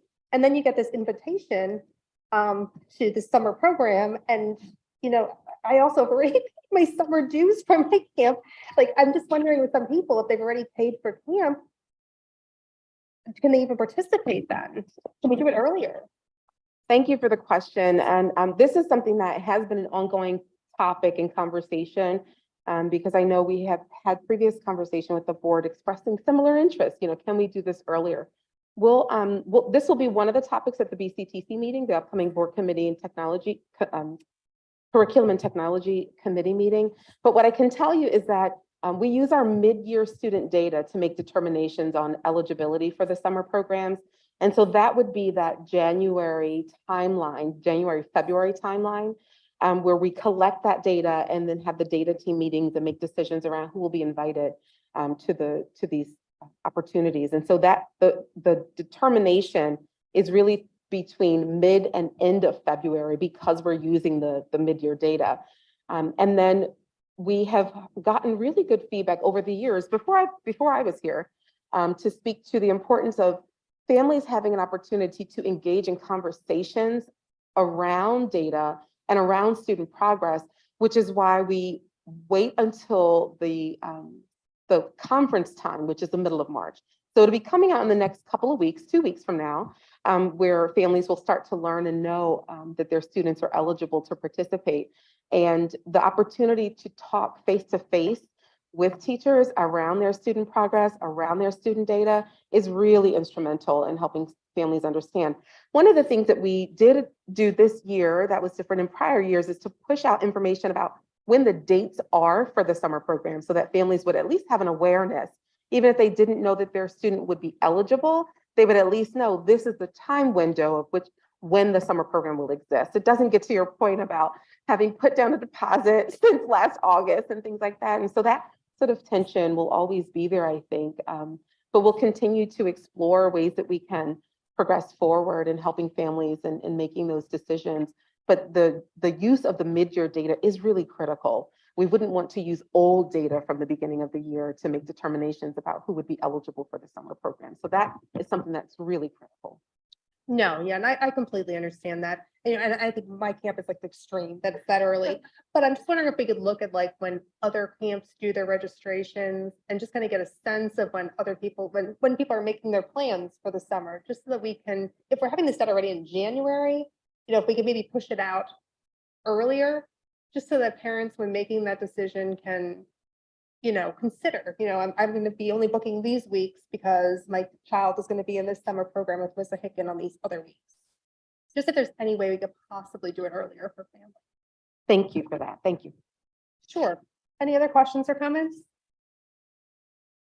No. Okay, then we will move on.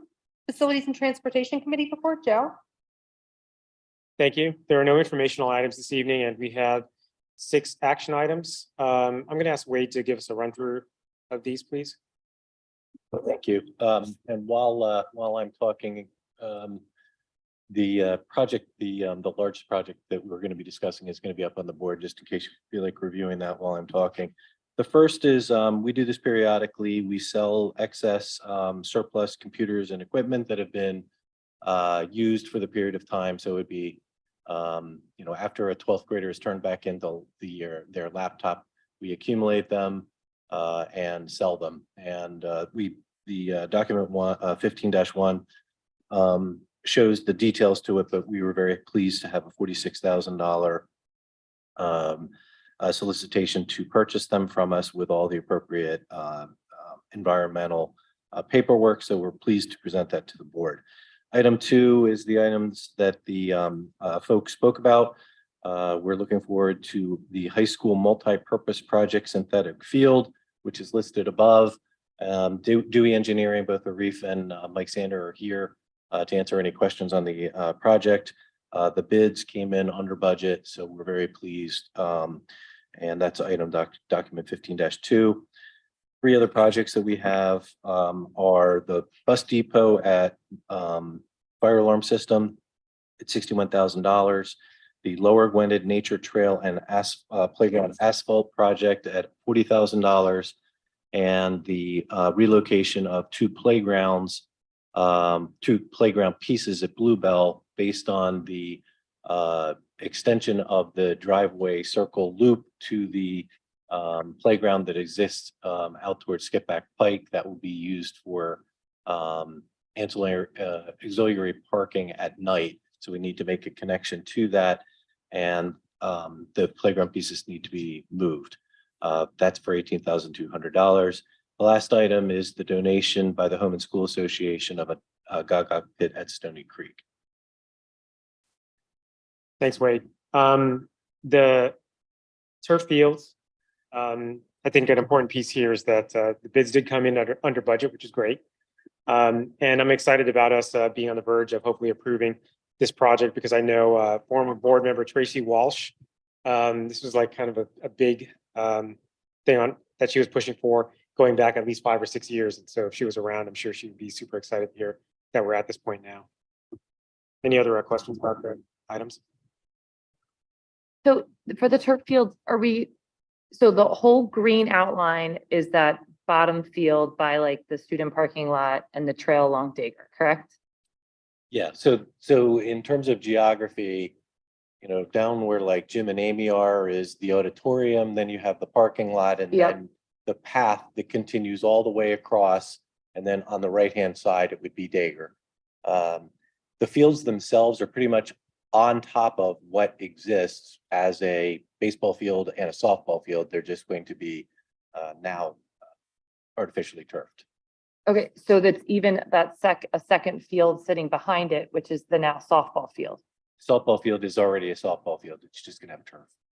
Okay, so the baseball field and the softball field are being turned, and then the baseball field can be used as a multi-purpose for other sports being large enough. Correct. I didn't realize it was 2 different areas. So one question I had was, I know the gentleman from WRI mentioned that their Center Square fields they rent out to other places. Is that something that we'd have an opportunity to do? Yes. Okay. Or do you think it would be mostly used by high school, middle school, and then I believe WRA is like a preferred user that doesn't pay that much to us? So primarily, I think it's primarily going to be built for our students. And, you know, your questions today that I sent to the board, I think pretty much got right to the issue. So Jim Cairns will have a lot of people lined up to use these all the time. And even though the softball field is, you know, not lined, I guarantee if field hockey has an opportunity and, you know, softball isn't using it, they're going to be practicing out there, even though it's not lined. So yes, they're going to use it all the time that they possibly can, but as you know as well, high school students and middle school students aren't out there all the time. So the community is going to have access to these if there is nothing scheduled after school, on weekends, and then certainly in the summer. And yes, we do charge just like we charge for the stadium, and it would be, you know, revenue, not an incredibly significant amount, but it certainly will be a revenue generator. How many turf fields do we currently have? Just the one in the stadium? Yes. And that's can only be used by one team at a time, I assume? Yes. So this would give us access for basically 2 more teams to simultaneously be using the fields? Yes.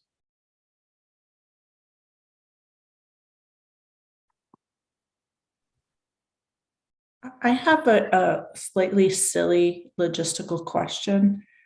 If it's the weekend, how do people access restrooms? Do we have restrooms? It's a great question. This doesn't increase the ability to use restrooms more so than we've currently have. So in the past, we've actually had porta potties placed out there for various seasons, and we could continue to do that. Thank you. I have another quick question. I know a lot of people use these fields as like dog parks. And I'm just wondering if there's going to be any change in usage, like saying no dogs allowed on the turf field, or is that a concern at all, or no? So I think truthfully, we want everybody to have the ability to continue to use that area for walking, running, dog walking, and everything else. And just like all of our facilities, I don't want dogs doing something on any of my fields that isn't cleaned up. So I think it's certainly a concern, but I don't think it's any more so of a concern. You know, I think we're very, very fortunate that so many people in the community take advantage of these assets. I don't think we want to try to limit them other than just, you know, safely keeping distance from what else is going on. I can add something to that too. So the ability to walk your dog, which many people do now, along the trails, including, for example, the connecting trail there will still be there. It is actually a little more acute of a problem to have dogs go onto artificial turf as compared to grass. Neither are good. Good news is geese won't go on these as much, if at all, but we would be very, I think, proactive in making it clear that dogs are not to go onto the turf fields. Okay.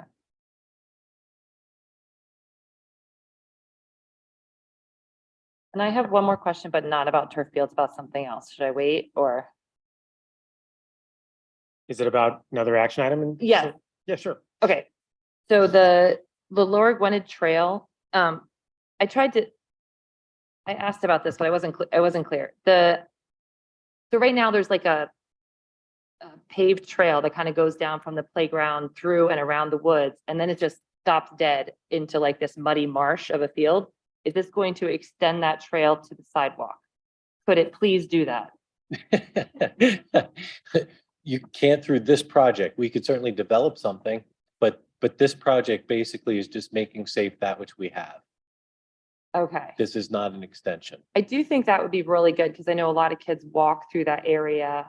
And then it's just kind of like this muddy field because the sidewalk just like, or the trail just suddenly ends like in the middle of nowhere. So. I'd be happy to meet. We can put together something. Okay. And we have professionals that can figure all that stuff out. Okay. Thank you. Any other comments or questions? All right, that's it. Thank you. Thanks so much, Joe. All right, then we'll move on to our Finance Committee report. David?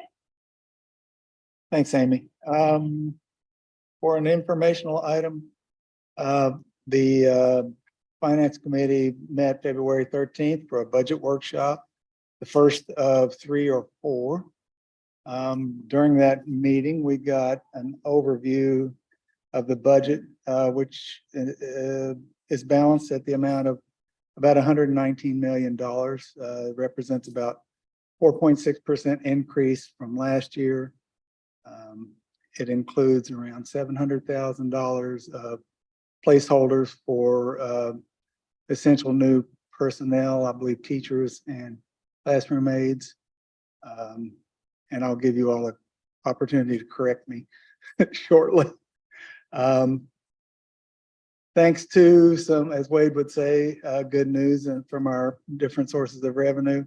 The budget does not require the full 4.1% tax increase that would be allowed under the Act 1 index.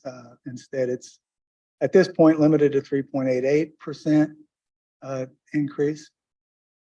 The budget will include, again, a set aside to help us increase our debt service capacity that we've been building gradually for the last 5 or 6 years to help us in the future to meet any really serious demands. Let's see, we heard from Dr. Crisfield about the enrollment projections for the next several years, and it looks like we're on a trajectory to continue to increase for a while, and then we'll see what the projections, they change every year, so. There, I mentioned the new program request in about $700,000. And then Wade went over the 5-year capital project plan that is a rolling look into the future with explanations and plans on how we're going to pay for each of those things as we go forward. And I think that's pretty much it. We have another budget workshop scheduled for March the 14th at 7 p.m. right after the curriculum and technology meeting. Wade, do you want to correct anything before I go on? Nope, that was good. Thank you very much. Okay, we have 4 action items. The first is approval of the financial reports. The second one is approval of the proposed 2023-24 Montgomery County Intermediate Unit membership services budget. The third is approval of the list of payments issued for the month ending January 31st. And then the fourth is approval to authorize the allocation of an energy tax credit pursuant to IRS Section 179D for the design and construction of energy efficient buildings to Dewey Engineering Incorporated for their role in the design and construction of the renovations at Stony Creek Elementary.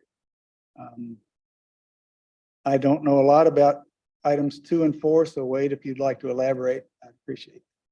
Sure, thank you. So item 2, the Montgomery County Intermediate Unit budget, we approve it annually. It includes various things. The biggest piece is sort of our share of their technology budget, if you look at the individual pieces. And it's the 2,900 section of our budget, and we will review that in detail. I did look at what is being approved here compared to what we had estimated in our budget, and it's very, very close. So I think it's within like $500. So we're very close, but that's what it encompasses, and it's our sharing of the costs of certain services that the IU performs. Item 4 was Dewey Engineering came forward. Since we can't take advantage of certain tax credits, this is our passing along those tax credits to Dewey Engineering, and the rest of the paperwork that I would be signing would be included in document 16-4.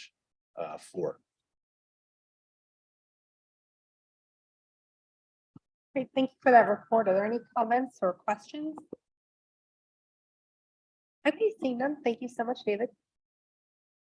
All right, we'll move on now to our policy committee report. Marshall? Thank you. We have no informational items this evening. Next week, we will be looking for approval of action items B1 through 15, which consist of the second and final reading of the 800 series in the policy revisions having to do with operations. It is the same 15 policies that we have already reviewed and approved during the first reading. So unless anybody wants to hear it again, I'm sure you do. But in light of the fact that it's 2+ hours into the meeting, I think everybody can go over it by themselves unless they have any comments or questions. With Again, you that- cleared the room, Marshall. I'm sorry? I said you cleared the room.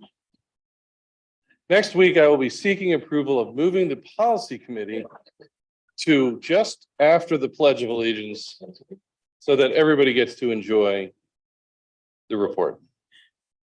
That aside, that's the policy committee report for the evening. Thank you. All right, any questions or comments? All right, seeing none, thank you so much, Marshall. Sure. All right, we'll move on now to our racial equity oversight committee report. Paul? Thank you, Amy. I'll be brief. We have the only one informational item is that we had a February 21st board racial equity and oversight committee meeting. There were 2 primary agenda items. The administration gave a curriculum review cycle overview and a belonging climate survey update. Dr. Dwan, did you want to elaborate at all on that, or? Okay.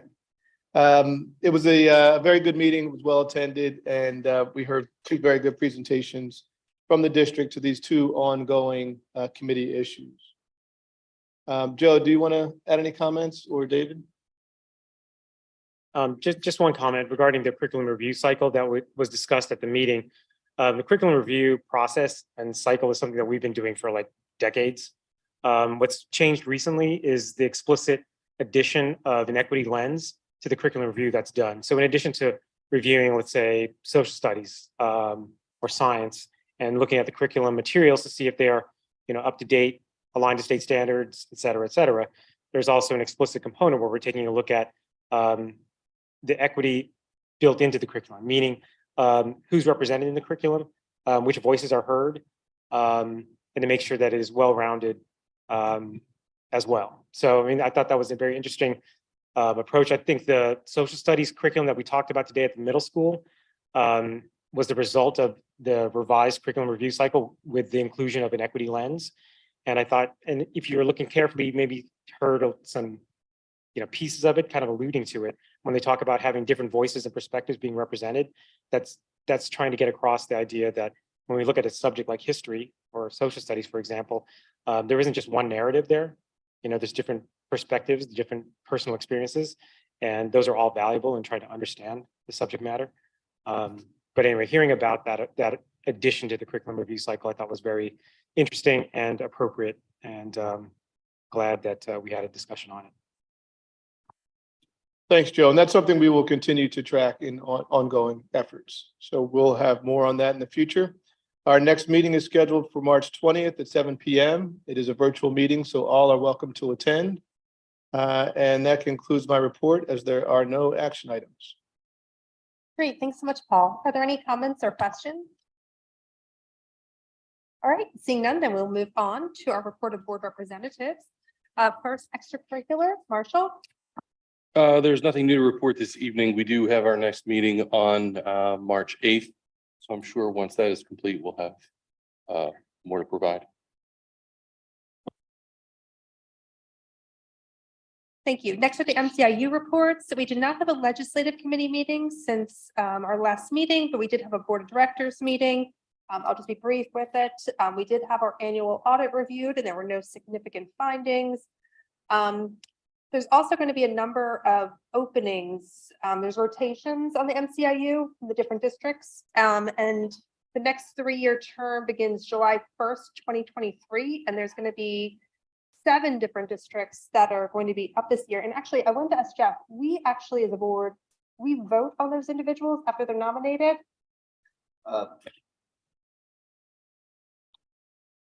We nominate them, the IU board appoints.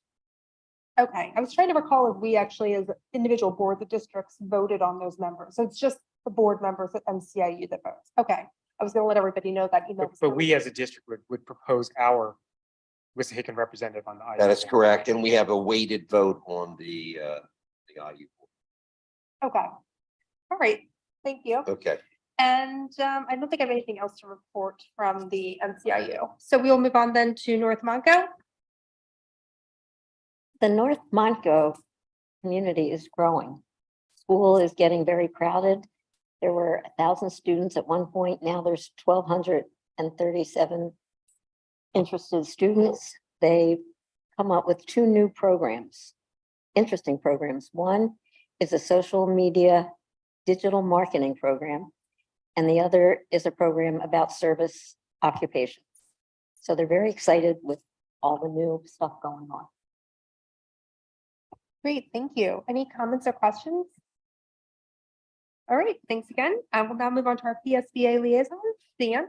So the Bird Advocacy Day, April 18th, has been switched to 100% virtual. So I will still plan to attend, but I'm kind of bummed not to go to Harrisburg. I enjoyed that last year, but they're making it virtual.